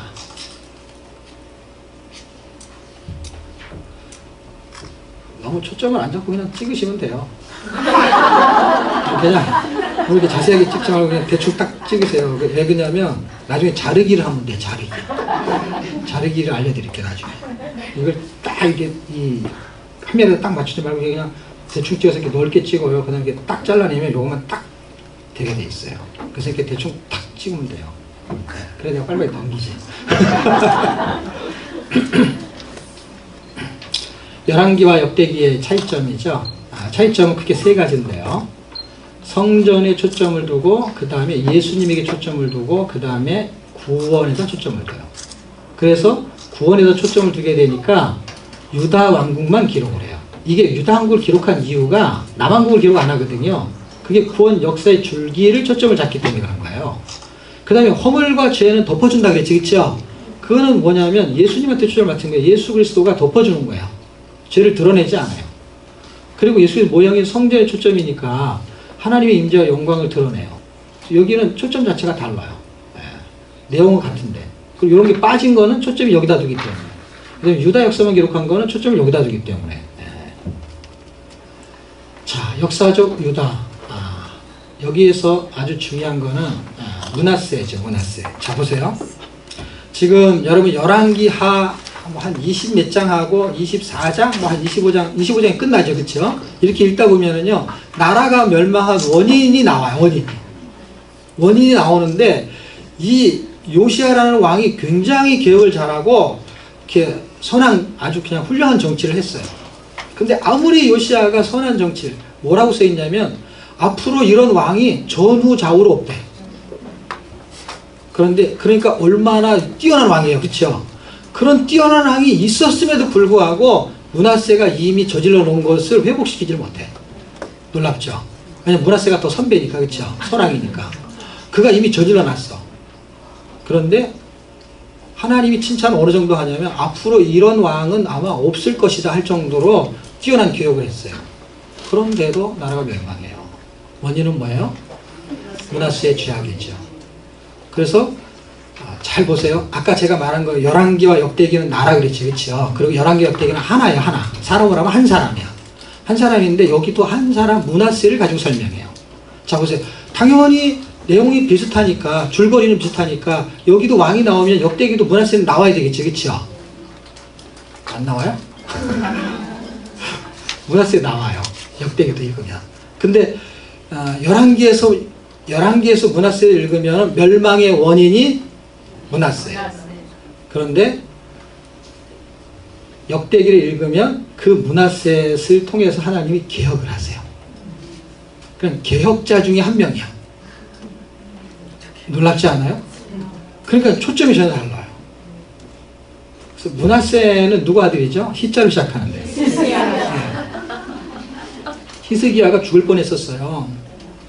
그다음에 벽을 놓고 그냥 막 기도를 엄청 해대요. 콧물 눈물 다 흘려가면서 말이야. 내가 말이야 노뱀 장대 그 구리뱀 이것도 우상으로 섬기는 걸 다 깨부시고 개혁을 굉장히 열심히 했거든요. 요시아가 대단한 왕인데도 히스기야도 굉장히 인정을 받는 왕이에요. 개혁으로. 그런데 그 어마어마한 사역을 했는데 그냥 갑자기 혼인이 죽게 생겼어요. 그래서 막 기도를 엄청 해대가지고 15년을 연장받은 거 아시죠? 네. 15년을 연장받는 통에 태어난 아들이 므낫세. 왜냐하면 12살에 왕을 하거든요. 므낫세가. 그러니까 하나님이 므낫세를 등장시키는데 히스기야하고 연결해서 등장이 돼요. 아주 기가 막히죠. 왜냐하면 15년을 더 살면서 그에게 뭐가 움직이기 시작했냐면 교만이 움직이기 시작했어요. 그래서 하나님이 더 살게 한 거 어마어마한 기적이잖아요. 더 살게 한 이유를 놓쳐버린 거죠. 지금 우리가 예수 믿고 지금 더 사는 거잖아요. 그렇죠? 우리가 딱 히스기야하고 연결이 되지, 이렇게 말하면. 그런데 더 사는 이유가 어디에 있었냐? 더 충성하고 더 하나님을 섬기라는 목적으로 더 살게 한 거거든요. 더 부자가 된 거. 돈을 더 많이 벌게 한 거. 그거를 더 하나님을 위해서 쓰라고 한 거거든요. 근데 이걸 놓쳐버렸어요. 놓쳐버리고 어디다 뒀냐면 자기가 두니까 내탄고를 다 드러내면서 바벨론이 침공할 빌미를 제공한 게 히스기야거든요. 그 와중에 누구를 낳냐면 므낫세까지 낳았어요. 그러니까 하나님이 생명을 더 연장한 거 우리하고 똑같은 얘기입니다. 우리가 지금 더 살고 있잖아요. 지금 더 살게 하는 이유를 므낫세에다 둔 거예요. 사람. 자기 자식과 가족과 그 다음에 자기 업적에다가. 그런데 더 사는 거의 목적은 므낫세에 있지 않았다는 거예요. 하나님한테 있었던 걸 놓친 거예요. 우리가 더 부자가 되고 더 잘 살고 더 건강하고 더 머리가 좋아지고 더 핸섬해지고 더 하여튼 뭔가 유익한 것을 하나님 우리에게 주셨다고 칩시다. 왜냐하면 15년을 더 준 게 하나님 주신 거니까. 근데 더 주신 이유를 놓쳐버렸단 말이에요. 그럼 우리도 놓치거든요. 히스기야가 놓쳤는데 우리는 잡기가 쉬울까요? 우리도 똑같이 놓치죠. 왜냐하면 자기도 모르게 교만해지거든요. 더 살게 하신 이유를 놓치지 않게 하나님이 보장장치를 한 게 므낫세거든요. 므낫세를 통해서 나라가 멸망하게 됩니다. 그리고 역대기는 그 므낫세를 개혁자로 세우세요. 회개시켜가지고. 그러면 하나님은 므낫세에게 있지 않다라는 거를 하나님은 역대기에서 보여주려고 하는 거예요. 하나님한테 있다라는 거예요. 왜냐하면 그 므낫세를 므낫세를 회개시키는 분이 하나님인가? 그 므낫세를. 놀랍지 않아요? 그러니까 여러분 내가 히스기야 같아요? 므낫세 같아요? 히스기야가 므낫세예요. 뒤로 가면은. 왜냐하면 더 사는 걸 므낫세에다 둔 거예요. 그거가 자기라고 인식하는 사람은 그래서 열왕기는 저 이름이 그냥 므낫세인데 이걸 나라고 느끼는 사람은 회복되잖아요. 그걸 우리가 저 사람이 나야 라고 말할 때는 므날세 이렇게 하는 거예요. 므날세. 시옷이 리올로 바뀌는 거예요. 그게 역대기예요. 역대기. 원래 나는 므낫세예요. 그냥 나 때문에 죽는 거야 내가. 네? 사망이에요. 므낫세 때문에 나라가 멸망하잖아요. 그렇죠? 나의 죄 때문에 내가 죽는 거예요. 그렇죠? 그러니까 내가 딱 므낫세죠. 그렇죠? 그런데 역대기로 오면은 므낫세가 똑같이 저런 소리를 안 하는데 제가 이 성경을 읽다가 이걸 쓰면서요. 왜 저렇게 썼냐면 지금 열왕기는 므낫세 때문에 나라가 멸망했다고 썼는데 역대기는 그렇게 쓰지 않는 거예요. 너무 놀란 거예요. 제가. 똑같은 사람이잖아요. 지금. 똑같은 사람인데 이 사람이 했던 일이 열왕기에도 했었을까요? 안 했을까요? 아니 당연히 한 거죠. 한 거지 지어낸 게 아니거든요. 근데 그걸 안 쓰는 거예요. 지금 열왕기는. 아까 말한 대로 단점만 쓰는 거죠. 분명히 그 놈은 나쁜 놈이었겠죠. 그런데 하나님이 그를 회복시킨 것도 열왕기에 있었던 거죠. 그렇죠? 그걸 기록 안 한 거예요. 근데 회복이 되니까 므낫세를 어느 쪽으로 보냐면 회복된 쪽에다 초점을 잡고 보는 거예요. 그러니까 보세요. 내가 원래 나쁜 사람이어가지고 죄를 저질러서 죽었는데 므낫세였는데 나 때문에 하나님이 나를 회복시키니까 내가 뭐가 된 거예요? 므낫세가 된 거예요. 개혁자가 된 거예요. 개혁자가. 그래서 역대기 읽으면은 므낫세가 나오는 대목을 읽으면요. 므낫세가 개혁한 대목이 나와요. 근데 열왕기는 안 나와요. 지금 우리가 이렇게 사는 게 개혁된 거 아닙니까? 내가 므낫세인데 므낫세가 지금 여기 나와가지고 날 세고 있잖아. 집에 가서 성경 읽으려고 날 세잖아. 므낫세가 날 셌다. 예수 믿으면 날 세는 거 알고 봤더니 날 세는 거야. 그게 역대하의 아주 중요한 사건이고요. 그리고 여기서 중요한 사건은 제가 이 내용을 좀 설명하고 하나만 더 다룰게요. 여기 좀 넘어가고. 지금 제가 열왕기도 지금 열왕기 지금 아직 안 들어갔죠. 이거 끝나면 열왕기로 가잖아요. 이렇게. 이게 지금 열왕기야 이제. 요 시대 흐름의 역사를 이해하셔야 되는데 이런 거예요. 이런 거. 예를 들면 지금 북왕국은 호세아를 통해서 멸망해요. 그렇죠? 17장으로 끝납니다. 이렇게. 그렇죠? 끝나고 나면은 히스기야가 13대 왕. 요게 이제 17장이고 요게 18장이 됩니다. 그 다음에 히스기야 므낫세 낳고 므낫세 아몬이 낳고 요시아를 낳아요. 그리고 여기서부터 여기까지 가는 과정이 이렇게 손가락 5개를 한번 봅시다. 손가락 5개. 자, 이 손가락 5개 엄지가 요시아예요. 요시아, 요아스, 요야기, 시드기야. 자, 이름 못 외워도 상관없어요. 이걸 외우라고 하는 게 아니라 분위기를 이해하세요. 이 분위기를 잘 이해하셔야만이 에스겔을 읽을 때 도움이 되고 에레미야 읽을 때 도움이 돼요. 자, 왜냐하면 왕을 다 외울 필요가 없어요. 지금 이 5명은 이 끄트머리에 달려 있는데 이 끄트머리에 달려 있는 사람들이 지금 우리가 또 대선서 읽을 때 대선서가 에레미야 책 이게 쉬운 게 아니거든요. 에스겔이. 근데 이 초점을 잘 알면은 쉽게 읽을 수 있어요. 역대기도 내용이 같은 것 같은데 잘 설명을 들으면 역대기가 재밌게 읽을 수 있거든요. 초점 관점이 전혀 달라요. 그런 것처럼 지금 여기에서 역사적인 공부를 하려는 게 아니라 이런 흐름이라는 걸 이해하셔야 돼요. 그럴 때 609년쯤에 갈그미스 전투라는 게 벌어져요. 그때만 하더라도 북이스라엘은 722년에 날아갔기 때문에 아수르한테. 그래서 이렇게 절반만 이렇게 유다 땅인 거예요. 그리고 이 밑에는 애굽이 있고 그 위에는 아수르가 먹고 있는 거고 이 티그리스 유프라테스 강 밑에 이렇게 우리가 쉽게 생각하는 건 이제 갈대아 오르쪽 여기가 이제 신흥 바벨론이 뜨고 있는 국제 정세예요. 뜨고 있는데 612년경에 이제 아수르는 멸망해요. 그러니까 지금 509년이니까 이제 이게 분위기가 그 흐름의 분위기를 갖고 있는 거예요. 아니 609년이니까 609년 그 흐름 속에서 이 신흥 바벨을 뜨면서 아수르를 먹으려고 해요. 먹으려고 하는데 이쪽에서 개혁을 추구하고 있었던 사람이 요시아잖아요. 그렇죠? 요시아가 개혁을 추구하는데 누구의 영향을 가장 많이 받았냐면 아수르의 영향을 많이 받았어요. 아수르가 이렇게 지배를 하고 있었어요. 왜냐하면 남쪽을 먹어버렸잖아. 아니 북쪽을 먹어버렸잖아. 그렇죠? 그리고 여기도 먹으려고 했었는데 사실은 사네립이 내려왔을 때 못 먹었죠. 그렇죠? 그 사네립이 내려왔을 때 그 부하 장수가 랍사게였잖아요.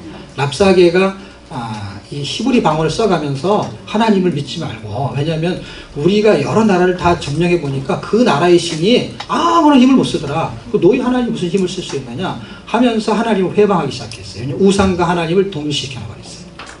그럴 때 이거를 히스기야가 이 말을 듣죠. 그래서 잽싸게 이 말을 듣고 기도를 하죠. 그래서 거기는 랍사게, 여기는 잽싸게. 우리는 그럼 뭐예요? 우리는 생명 싸게. 애들은 오줌 싸게. 싸게. 별로 안 비싸요. 그런 일이 벌어지면서 하나님의 은혜가 막 움직였겠죠. 그런 은혜들이 이렇게 움직이고 있는 상황 속에서 종교 교육을 기가 막히게 하는 사람들이 히스기야, 요시아가 아주 주요 인물이죠. 그런 영향을 이렇게 받은 거를 이렇게 할 수만 있으면 요시아는 이렇게 밀어내고 싶었어요. 왜냐하면 종교 개혁을 하는 사람이니까. 근데 할 수만 있으면 아수르가 멸망했으면 좋겠는 거예요. 그런데 이 애굽이라는 나라는 아수르하고 연합군을 형성해가지고 바벨론하고 전쟁을 하는 게 갈기미스 전투예요. 그 갈기미스 전투를 하려고 할 때 이걸 방비하다가 죽은 게 요시아죠. 그래서 죽으면서 나의 죽음을 적에게 알리지 말아라 한 얘기를 이제 이순신 장군하고 같이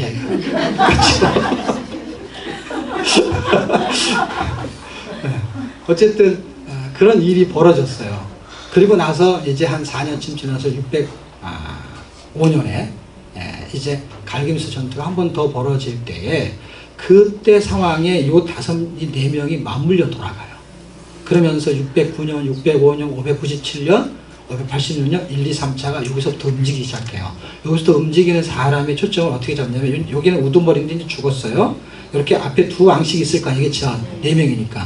앞에 둘은 애굽의 영향을 받고 뒤에 둘은 바벨론의 영향을 받게 됩니다. 왜냐하면 아수르는 이제 멸망할 기니까 힘을 못 쓰고 있었고요.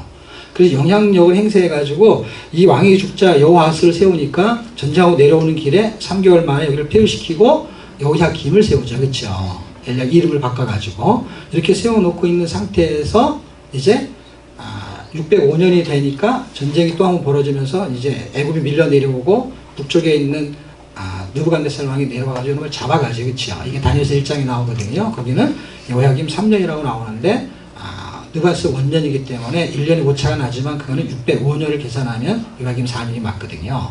자, 그거는 이제 그 오차는 어떤 차이냐면 이제 만으로 계산했느냐. 그러니까 원년은 똑같은데 만으로 계산하면 달라지죠. 나이가 틀린 거죠. 우리나라하고 서양하고. 그런 개념이 아마 전개됐을 것 같아요. 그래서 연대는 거의 같다고 봐야 되고, 그런 상황에서 이 왕이 배반, 한 3년, 4년 지나면서 배반하게 되죠. 애굽하고 친애굽 전쟁을 치면서. 그러면 바벨론에 의해서 이 597년에 여기가 이제 죽게 되면서 2차 포로로 잡혀가게 되죠. 그러니까 처음에 잡혀갈 때에 여호야김이 잡혀갈 때는 다니엘이 같이 잡혀가고, 다니엘은 거기 남아있고, 이 여호야김은 다시 돌아오게 됩니다. 돌아오게 되고 나서 그 다음에 597년에 죽으면서 2차 포로로 누가 잡혀가죠? 에스겔이 잡혀가죠. 에스겔이 잡혀가기 전에 여호야긴을 왕으로 세우는데 이 왕도 같이 잡아가죠. 그리고 폐위를 시키고 시드기야를 왕으로 세우죠. 그럼 시드기야 왕으로 세우는 이 왕이 11년 후에 586년 성전이 멸망하면서 나라가 이제 멸망하게 되죠. 이런 게 아까 말한 대로 애굽, 바벨론인데 재밌게도 이렇게 격으로 하게 되면 연도가 똑같아요. 이렇게 둘은 3개월, 이렇게 둘은 11년. 할 때 이렇게 둘이 11년일 때 597년에 잡혀가면서부터 11년을 하는 게 시드기야거든요. 이때 에스겔이 잡혀가요. 그래서 에스겔이 잡혀가서 에스겔을 쓸 때는 에스겔이 사로잡힌 지 몇 년 이렇게 쓰죠. 그 몇 년이 이 기점을 이해하시면 11년이 되면 나라가 멸망하는 거예요. 그러니까 에스겔은 그런 개념을 읽으셔야 되고 그런 개념을 여기서 잡아 놓으셔야 되는 거예요. 왜냐하면 여기서 사건이 끝나는 거니까. 그렇죠. 그리고 거기 가야만이 그 이해가 된 다음에 그쪽으로 넘어가야만이 뭘 알 수 있냐면 이 분위기를 이해할 수 있어요. 전체적인 흐름을. 그 흐름을 가지고 있는 상태에서 요게 뒷부분이 역대기하고 이제 연결이 되겠죠. 히스기야 왕이 어떤 사역을 했느냐. 히스기야 사역이 아까 제가 설명한 내용이 들어있는 거예요. 아수르가 침략했을 때 사네립이거든요. 그때 기도를 통해서 이기게 되죠. 그 이야기가 이 내용에 등장할 거고요. 자, 요시야 왕이 종교개혁을 했죠. 근데 지금 제가 한 얘기가 다 써있는 거예요. 바로 누구한테 죽임을 당하죠. 609년입니다. 결국에는 어떻게 돼요? 시드기야가 등장하지만 시드기야는 결국 죽음을 보게 되죠. 여기서 굉장히 의미심장한 내용이 등장하는데 그게 뭐냐면 요시야는 죽어요. 바로 누구한테? 바로 죽어요. 바로. 화살을 받아갖고. 근데 왜 죽냐는 것이죠. 하나님이 왜 죽이시냐는 그 질문을 누가 하냐면 에레미야가 해요. 왜 이런 선한 왕을 죽이냐는 거예요. 그렇잖아요. 하나님 잘 믿는 사람을 죽고 이 악한 왕은 오래 사는 거에 되래. 그 질문을 했을 때 하나님께서 뭐라고 했냐면 그를 하나님께서는 하나님이 재앙을 내릴 건데 앞으로 그 재앙을 보지 않게 하려고 데려간다고 썼어요. 어떤 경우에는 먼저 죽는 것도 괜찮은 게 그렇죠. 이 꼴 저 꼴 안 보여요. 그래서 우리는 이 말을 실제 성경도 안 보는 사람도 이 말을 해요. 내가 이 꼴 저 꼴 안 보려면 빨리 죽어야지. 그렇게 죽은 사람이 누구라고요? 요시야예요. 요시야. 그 자기가 무슨 요시야로 되는 것처럼 아무나 죽는 게 아니에요. 이렇게 빨리. 그런데 이 말이 증명이 되죠. 왜냐하면 시드기야를 통해서 재앙이 나타나죠. 재앙이 나타날 때 나라가 멸망하는 걸 봤으니 얼마나 큰 재앙이 왕이 그걸 느끼니까. 그런데 자기 아들도 목전에서 죽이죠. 그건 더 큰 재앙이죠. 그리고 이제 볼 걸 다 봤죠. 왜냐하면 재앙을 다 보여줬죠. 그 다음에 더 볼 게 없지 이제. 그러니까 눈을 빼버린 거예요. 삼손에 눈 빠진 거하고 영향력이 큽니다. 왜냐하면 세상에 눈 돌리면 눈 빠지는 거예요. 그렇게 빠지려면 차라리 눈 빠지게 성경이 있든지. 지금 눈이 아프네. 자, 이제 역대상으로 넘어왔는데, 자, 여기서부터 이제 쭉쭉쭉 설명할게요. 제가 지금 전체적인 초점을 설명해서 대충 아시죠? 그쵸? 그럼 11개 역대기 지금 관점 제가 설명한 거 나오죠? 그쵸? 그러니까 설명한 걸 가지고 글을 보면서 이해를 빨리 하시게 됩니다. 자, 왜 근데 제가 썼냐? 바벨론에 포로된 백성들이 소망을 줘. 소망이 초점이에요, 소망. 그래서 다윗에게 한 약속을 초점을 가지고 그 다윗의 약속은 그리스도고 그리스도를 통한 것이 참된 소망이라는 걸 보여주는 것이죠. 그러면서 족보를 통해 가지고 하나님의 선택된 백성의 정체성을 확립합니다. 그러니까 우리가 이 족보 안에 들어가는 거예요. 어마어마한 은혜죠. 자, 다윗 왕조의 족보 계보인데요. 지금 아담부터 출발하잖아요. 그쵸? 이게 쭉쭉쭉 지나가요. 여기서 재밌는 게 있는데, 여기 아담하고 셋 사이에 원래 있어야 될 사람이 없죠? 아자로 시작하고 가자로 시작하는 사람. 가인과 아벨이 없어요, 이름이요. 그 이름이 빠진 게 좀 신기하고요. 그 다음에 지금 여기서는 지금 이렇게 족보만, 이 줄기만 써서 그렇지, 이렇게 쭉 읽다 보면은 에돔의 족보하고 이스마엘의 족보가 나와요. 그런데 가인과 아벨의 이름이 빠져 있어요. 왜냐 창세기 4장인가에 보면은 가인의 족보가 나오거든요. 5장은 세대 족보가 나오고. 그럼 가인의 족보가 있어요, 원래, 그쵸? 그 다음에 이스마엘의 후예들 이스마엘 족보가 있어요. 에돔의 족보도 있어요, 그쵸? 창세기 다 있는 거예요, 원래. 창세기 다 있는데, 다른 거 다 있는데 그 두 사람만 없어요. 네. 왜 없는지 다음 주에 확인해 보시길. 이 이름은 왜 빠졌을까? 나중에 설명할게요. 네. 왜 빠졌는지. 아니면 지난 텀에 들었던 분들이 아시면 설명해 주고. 지난 텀에 했나 모르겠네. 지난 텀에도 안 했어요? 안 했으면 계속 안 하는 걸로. 지금 해야 될 게 너무 많아. 유다지파의 계보. 유다지파의 계보. 계보라는 걸 지금 족보가 계보 3개, 다 똑같은 말인 거 아시죠? 족보, 계보 3개. 이 줄기를 지금 설명하려는 줄기를. 자, 33일치에서 설명하려고 하는 거는, 역대상 11장 29장, 이제 다윗이 뜨고 있잖아요. 그렇죠? 다윗을 통해서, 언약이 반드시 성취되는, 여기 보면 미가하고 이사야가 떠 있잖아요. 그렇죠? 여기 보면 메시아 탄생을 예고하잖아요. 할 때 미가가 메시아 탄생을 예고해요. 700년이 지나야 돼요. 근데 여기서 더 놀라운 게 있어요. 미가서에 더 놀라운 거. 미가서에 놀라운 건 뭐냐면, 지금 이 이야기는 우리가 잘 아는 것처럼 5장에 나오는 거 아시죠? 그렇죠? 5장 2절에 그 베들레헴에서 한 다스릴 왕이 나오는 거, 그렇죠? 그래서 이 내용을 자세히 잘 알기 때문에 제가 성경을 안 찾아볼 텐데, 4장을 읽어보면 뭐가 나오냐면요. 그 메시아는 5장에 나오는데 그 메시아가 어떤 인물인지를 설명해요. 그러니까 어떤 역할을 하는지. 그게 4장에 나와요, 4장. 뭐라고 나오냐면 4장을 읽으면은 바벨론에까지 가서 그들을 구원하는 자가 5장에 있는 인물이라는 거예요. 그 잘 생각해 보세요. 지금 바벨론이라는 단어가 떴어요. 지금 4장에 떠 있어요, 4장 얼마 안 돼요. 자, 4장을 읽으면 바벨론에까지 가갖고 구원하는 자, 그 자가 5장을 읽으면 그 자가 메시아인데 그게 베들레헴에서 날 자라는 거예요. 근데 바벨론이라는 나라는 앞으로 언제 발생한 거냐면 저기 미가, 이사야가 700년경일 사람이잖아요. 700년경인데 에레미야가 뜨면 600년경이에요. 왜냐하면 에레미야가 떠야만이 요시아가 뜨고 그리고 나서 나라가 멸망하는 거예요. 무슨 말인지 아시죠? 몇 년도를 잘 몰라도 괜찮아요. 지금 600년 대가 에레미야고 700년 대는 이사야, 미가야. 근데 에레미야 시대가 돼야 이제 나라가 멸망할 그런 조짐이 보이는 거겠죠. 그리고 580년이니까. 그러면 지금 700년대, 600년대 치면 약 100년 전이죠. 그렇죠? 100년 전이면 아직 멸망도 안 해. 100년 지나도 멸망 안 해. 그리고 멸망을 했다고 치자고. 그리고 70년이 지나야 돼. 구원은. 멸망은 100년이 지나야 되고 그리고 회복은 또 70년이 지나야 되죠. 거기가 바벨론이니까. 그렇죠? 구원하는 거. 그런데 지금 미가서가 쓰고 있는 게 뭐냐면 앞으로 170년 정도.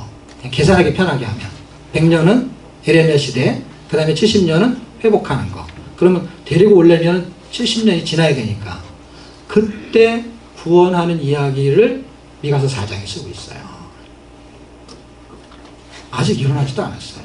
바벨론, 세상 나라 바벨론에서 구원할 자가 누구냐? 그걸 5장에 기록하고 있어요. 그래서 메시아 탄생의 예고를 지금 미가와 이사야가 해주고 있습니다.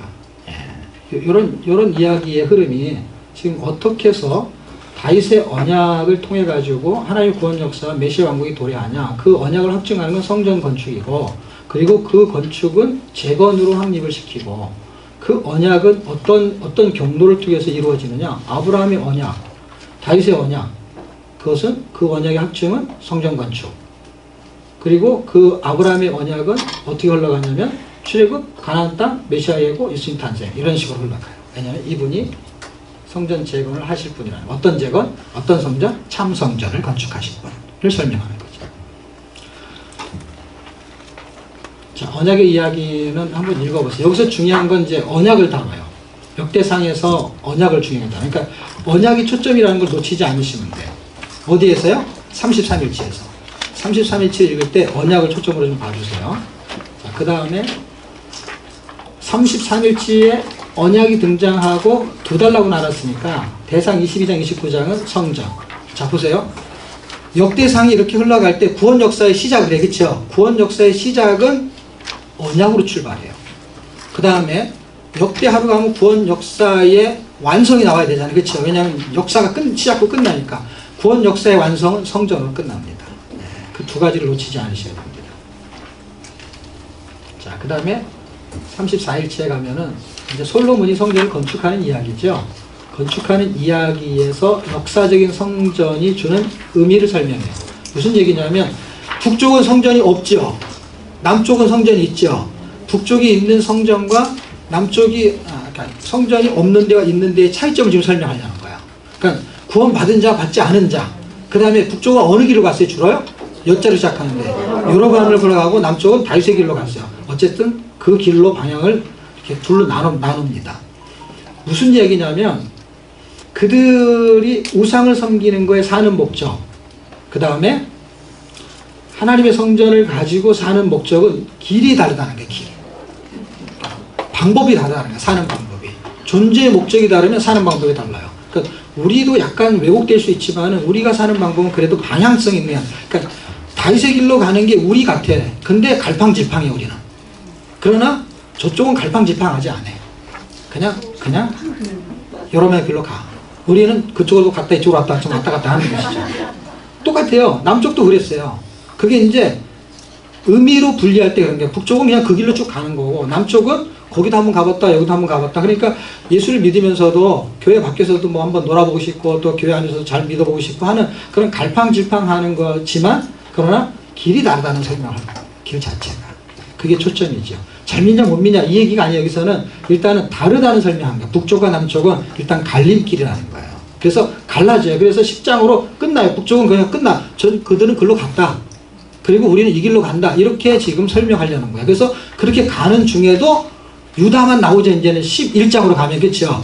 유다만 나오지만 그들도 뭔가 멸망할 수밖에 없는 연약한 삶을 살지요. 그거를 누가 기억하느냐? 그리스도가 기억하고 회복시킨다는 거예요.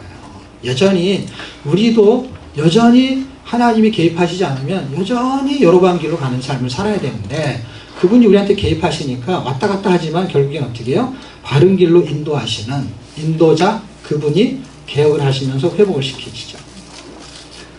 자, 솔로몬 성전 1장에서 9장 솔로몬 성전을 초점을 지금 쓰고 있는 거예요. 그러니까 내용이 지금 솔로몬이 지혜 뭐 이런 쪽의 얘기들이 굉장히 약하고 지금 아까 제가 설명한 모리아산 얘기했었죠. 그렇죠? 그리고 어떻게 왔어요? 이 모리아산에서 그 수양하고 연결된 유월절 양하고 이렇게 매치를 시킨 거예요. 결국 성전하고 연결되는 거죠. 왜냐하면 출애굽은 성전을 짓죠. 그렇죠? 성막을. 그리고 번제 사건이 등장하는데 이게 사무엘하 24장 사건이죠. 그리고 나서 그 터에다가 솔로몬 성전. 이 가지고 아까 제가 말한 거 이게 몇 장인지 혹시 기억나세요? 창세기? 아벨의 제사 몇 장? 4장. 예, 이게 4장에 해당되는 거예요. 4장, 이게 22장. 얘가 6월절은 출애굽기 뭐 앞부분에 해당이 되는 거죠. 그렇죠? 뭐 한 12장 정도 되겠죠. 그 다음에 이거는 사무엘하. 이렇게 보면 창세기부터 사무엘하까지 오게 된 거죠. 그렇죠? 근데 이게 줄기가 전부 다 성전을 겨냥하고 있는 거죠. 그리고 성전을 짓지요. 짓는데 아까 제가 설명했잖아요. 성전이 왜 무너졌느냐. 그렇죠? 그 다음에 왜 다시 세워지느냐. 왜냐면 이건 세워진 상태에서 쓰고 있는 거예요. 세워진 상태에서. 자, 그 이야기를 지금 34일치가 해주고 있고 북쪽 지파는 아까 말한 대로 성전이 있느냐 없느냐 이 차이죠. 그렇죠? 그렇게 되면 어떻게 돼요? 길이 다른다는 길이 달라. 길이. 일단 우리가 예수를 잘 못 믿더라도 길이 다른 게 우리는 그렇죠. 길이. 방향성이 있는 거예요. 자, 그 다음에 35일치. 자, 여기서 중요한 사건을 하나 설명할게요. 지금 우리가 30 며칠치까지 하면 되죠? 36일치까지 하면 되죠? 36일치 중에서 여기가 더 중요합니다. 자, 이 부분을 조금 더 설명할게요. 자, 지금 역사적인 흐름 속에서 북쪽은 BC 722년경에 아수르한테 멸망당했죠. 그렇죠? 멸망당하고 거기는 이렇게 여러 나라로 이렇게 흩어져 가기도 하고 여러 나라가 또 이 남북 사마리아 쪽에 들어와서 살죠. 그렇죠? 그래서 혼혈민이 되죠. 그렇죠? 그래서 지금 신약시대에 오면 사마리아인이라고 들어보셨죠? 사마리아인. 사마리아인은 미국으로 가서 말하면 무슨 인디언 같은 것처럼 이상한 하여튼 뭐라 그럴까 희귀종처럼 돼 있어요. 이렇게 지금도 이스라엘 가면 이렇게 사마리아인이 있죠, 그렇죠? 그 보존되어 있는데 그 사마리아인들은 혼혈민인 거예요. 이스라엘 사람인데 혼혈민이 돼버리면서 거기는 그냥 잡종처럼 섞여버린 거예요. 그런 상태에서 남쪽은 희한하게 하나님 보존을 해야 되니까 이걸 통해서 회복하니까 유다 지파를 요들도 이렇게 갈팡질팡하다가 결국 멸망해가지고 바벨론 포로 잡혀가지고 586년에. 근데 70년이 지나면 다시 회복시 돌아오지요. 그리고 돌아온 상태에서 그걸 귀환자라고 하죠. 그렇죠? 포로 귀환자. 그 귀환자들의 명단이 기록되어 있죠. 그 명단이 에스라 느헤미야도 기록되어 있고 어디에도 기록되어 있어요? 역자로 시작하는데요. 역대상에 기록되어 있죠. 역대상에 기록되어 있는 걸 자세하게 읽어보면은 유다 지파만 나와요? 아니면 다른 지파도 나와요? 아직 안 읽어보셨어요? 지파가 나오잖아요. 뭐 예를 들면 레위 지파도 나오고 유다 지파도 나오고 그 다음에 시몬 지파도 나오고 납달리 지파도 나오고 지파가 나오는데 지금 잡혀갔다 돌아온 사람만 기록하는 거거든요. 근데 거기에 그러면 유다 지파만 있어야 되잖아. 왜냐면 유다 지파만 잡혀간 거거든요. 근데 돌아와서 그 포로 귀환자 명단을 쭉 쓰는데 12지파가 다 들어있거든요. 여러분 읽어보시면 12지파가 다 있죠, 그렇죠? 그놈들이 어디서 나온 거죠? 그 비밀이 11장에 있어요. 근데 이거는 열왕기 안 써 있어. 저 11장이 어디에 해당되는 거냐면 찾아보세요. 역대하 11장에 해당되는 내용은 결국 10장이 솔로몬이 끝나는 내용이죠, 그렇죠? 북쪽 지파 잠깐 나오지만, 그렇죠? 그러면 저기 11장이면 어디에 해당되냐면 아주 외우기 쉽게 열왕기상 12장에 해당돼요. 11장으로 끝나는 기점으로 생각하면. 열왕기상 11장이면은 솔로몬 얘기가 끝나는 얘기죠, 그렇죠? 그다음에 12장으로 가면은 둘로 나라가 나눠지는 거죠, 그렇죠? 위는 여로보암, 밑은 르호보암. 그렇게 나눠지는 장이 11장이에요. 그리고 북쪽은 성전이 아까 없었다 그랬죠? 남쪽은 성전이 있고, 그렇죠? 그런데 무슨 일이 벌어졌냐면 원래 성전이 있든 없든 상관없이 그냥 한 나라였잖아요, 그렇죠? 그래서 레위 지파는 요단강을 기점으로 해서 도피성 6개까지 포함해서 48개 성읍에 흩어져 살았죠, 그렇죠? 그러면은 북쪽에도 레위 지파가 있었죠, 흩어진 레위 지파들이.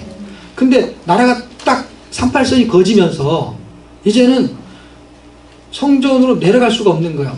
안 내려도 상관없어요. 왜냐하면 그거는 절기 때나 내려온 것이지 지금 지역 교회를 맡고 있는 거예요. 지금으로 말하면 뭐냐면 그냥 예루살렘에 교회가 있는 거고 베냐민 쪽, 예를 들면 에브라임 산지, 그럼 에브라임 산지에도 교회가 있는 거예요. 예를 들면 48개 성읍에 예배 초소가 있다 이 말이에요. 예배 초소가 지성전이 있는 거예요. 거기에서 예배를 드린 거예요, 그렇죠? 예배를 드리고 있었는데 이 38선을 딱 쳐놓으면서 예배를 드리게 하지 않았던 거예요. 왜? 왜냐하면 부엘세바하고 베델에다가 뭘 세워놨냐면 금송아지를 세워놓고 여기서 예배를 드리라는 거예요. 근데 지금 생각해보세요. 지금 내가 예수를 잘 믿고 있는데 갑자기 어떤 정치 변화가 생겼어. 생긴 상태에서 그냥 예배를 드리면 문제가 없는데 지금 정치 변화가 생기는 상태에서 절에 가서 예배를 드리래. 예를 들면 돌부처한테 절을 하래.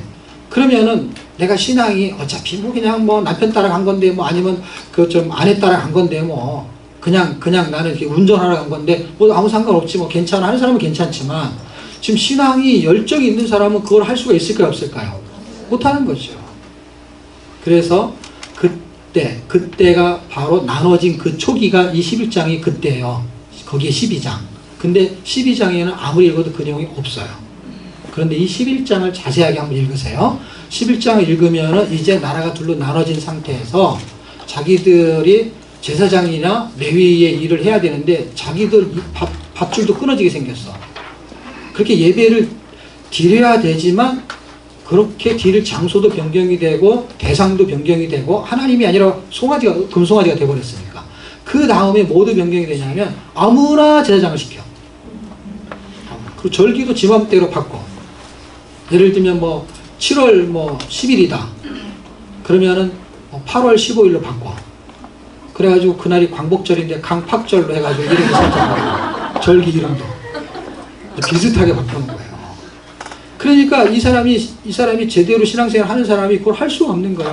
그 사람들이 어떻게 다 보따리 싸갖고 내려가려고 해요.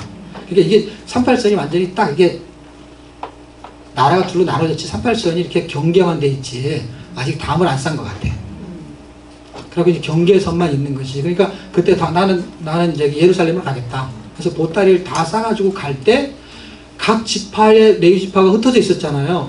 거기에 자기의 신도들이 있을 거 아니야. 신앙생활 잘하는 그냥 엉터리를 하는 사람은 그냥 있고 신앙생활 잘 열심히 있는 성도들이 그 사람을 따라서 간 거예요. 따라서 가서 12지파가 그대로 내려온 거야. 그러니까 여기서 해주는 얘기는 뭐냐면 이미 갈림길이 언약이 틀려서 갈려졌어요. 그렇죠? 저쪽에 성전은 없어. 그리고 거기서 살아야 될 터전인데 그 사람들이 어떻게 언약 안으로 들어오냐면 여기는 언약이 있고 거기는 언약이 없는 거예요. 왜냐하면 둘로 갈라질 때 기준이 뭐냐면요. 다윗이 언약을 받았는데 그 북쪽 지파들이 뭐라 그랬냐면 우리는 다윗하고 그 언약을 같이 나눠질 필요가 없다 하고 떠난 거거든요. 그러니까 언약으로 갈라진 거예요, 여러분. 잘 읽어보면은. 그러니까 다윗이 받은 언약을 우리가 따라 살 필요 없다 해서 너나 해라 하고서 나눠진 거예요. 근데 나머지 12지파, 예를 들면 유다 지파가 아닌 그 다른 지파들이 어떻게 일로 들어왔냐? 당연히 그냥 이렇게 오면 들어온 건데 그런 뜻이 아니고 언약 안으로 들어왔단 말이에요. 누구를 따라서? 말씀을 따라서. 레위 지파가 말씀을 갖고 있었잖아요. 말씀을 따라가는 사람들은 어디로 들어가느냐? 이게 그냥 길을 말하는 게 아니에요. 언약 안으로 들어온 걸 말하는 거예요. 언약 안에는 어떻게 들어가느냐? 우리가 어떻게 보면 북주 지파 쪽에 있는 사람이 있었을 거예요. 그런데 어떻게 우리가 예수를 믿었냐? 이 말이에요. 어떻게? 언약 안으로 들어갔기 때문에. 그 당시 언약을 맡은 사람들은 누구예요? 레위죠. 말라기 읽어보십시오. 레위에게 언약을 맡겼다고 하죠. 예.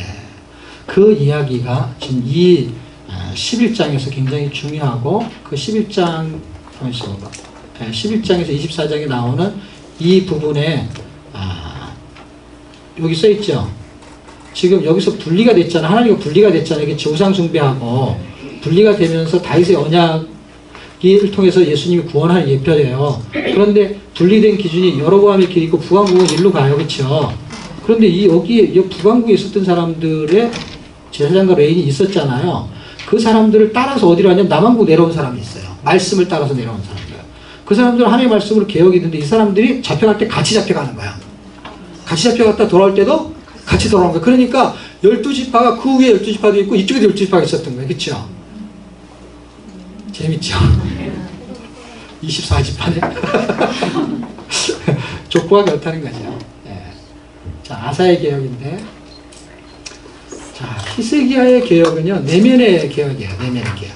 네, 여기서 개혁이 이제 몇 개가 등장하는데, 히스기야는 지나온 거예요. 히스기야의 개혁이 있고, 그 다음에 내면의 개혁은 뭐예요? 우리 안에 있는 옛사람을 부시는 개혁이에요.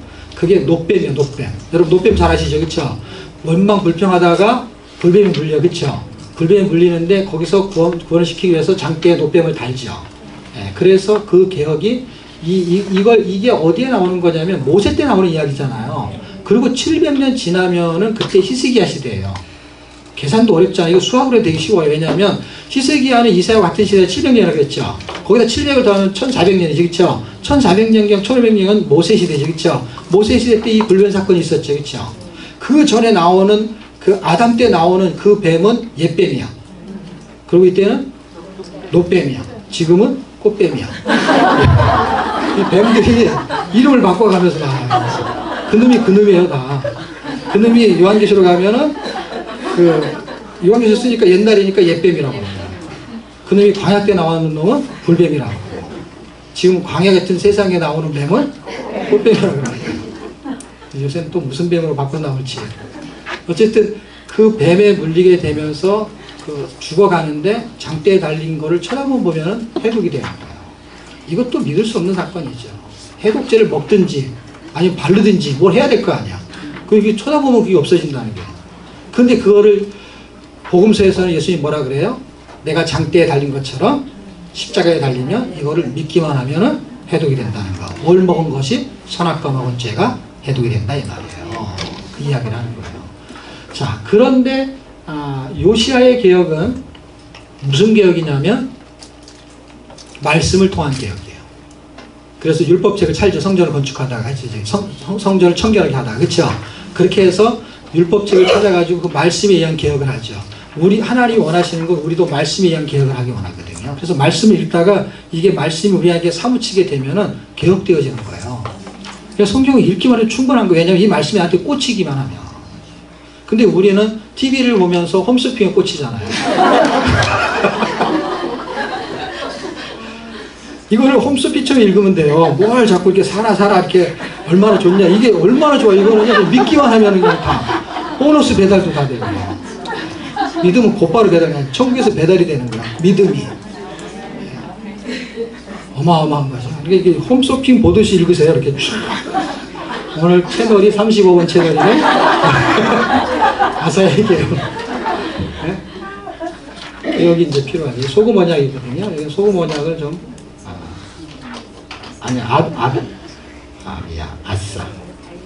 아사의 개혁은 소금 언약이 아니죠. 그 전에 나오죠. 소금 언약. 그쵸? 네. 개혁이 몇 개 나오는데 여기서는 아사의 개혁이죠. 아사의 개혁. 아사의 개혁을 초점으로 보시고요. 그 다음에 여호사밧과 요아스의 개혁.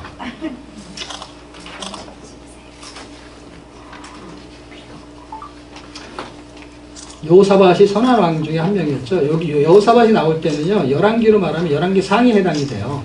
상에 해당이 되고, 그 요아스의 개혁은 아달랴를 제거하는 개혁이죠. 그래서 아달랴를 제거하는 개혁은 뭘로 보는 거냐면 옛사람을 깨버리는 개혁으로 보는 거죠. 예, 아달랴 개혁은. 그 다음에 마지막 36일치 유다의 개혁이거든요. 두 번째. 자, 이렇게 돼 있죠. 여기는 요아스는 말년에 하나님을 배반하지, 그렇죠? 그 다음에 아마사는 에돔의 신 우상. 요게 좋아 보이는 거예요. 전쟁에서 이겼는데 이상하죠. 요걸 갖고 와가지고 이게 자기 나라의 신보다, 그러니까 하나님보다 에돔의 신이 더 좋아 보이는 거예요. 남의 나라 가봤더니. 그래서 이걸 만들어요.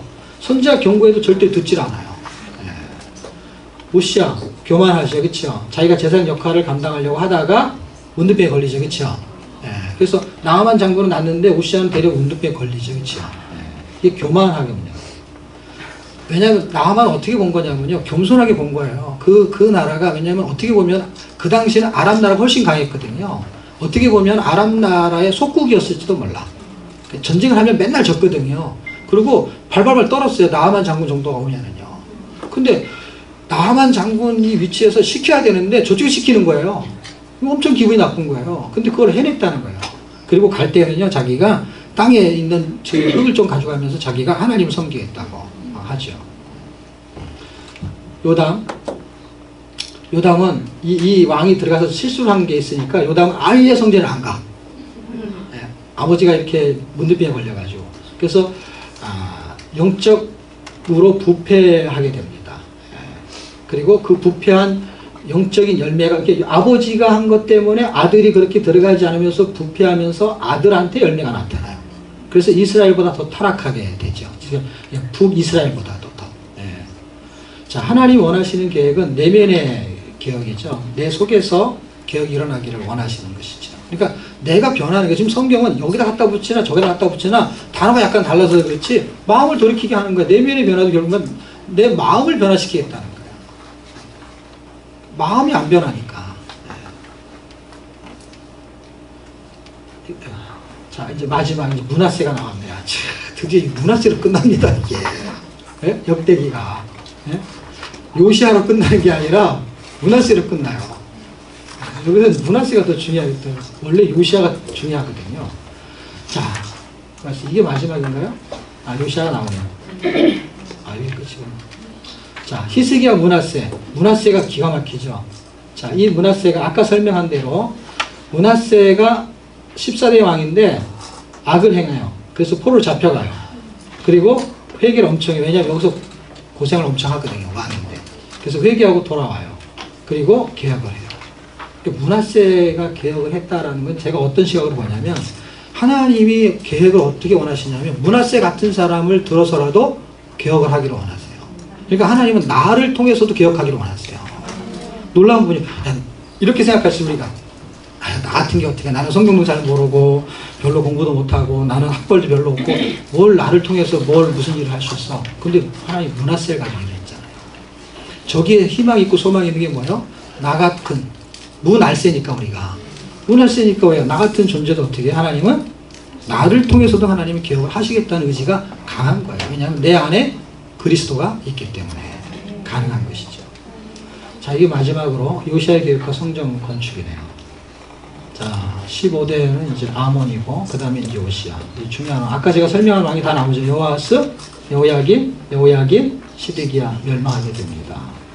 자, 300년 전부터 개혁의 인물로 준비됐다. 이게 무슨 말이냐면, 아까 제가 설명한 그 역대하 11장이 열왕기상 12장에 해당된다 그랬죠. 이렇게 나라가 둘로 나눠졌을 때, 그때 여로보암이 금송아지를 섬기게 했죠. 그렇죠? 그때 섬기게 했을 그 당시에 하나님이 누구를 예언했냐면, 앞으로 유다 집안에 요시야 아들을 낳으린 이름을 요시야라는 사람이 나타날 텐데, 지금 여로보암이 이렇게 하고 있는 이 단을 다 헐어버릴 것이다.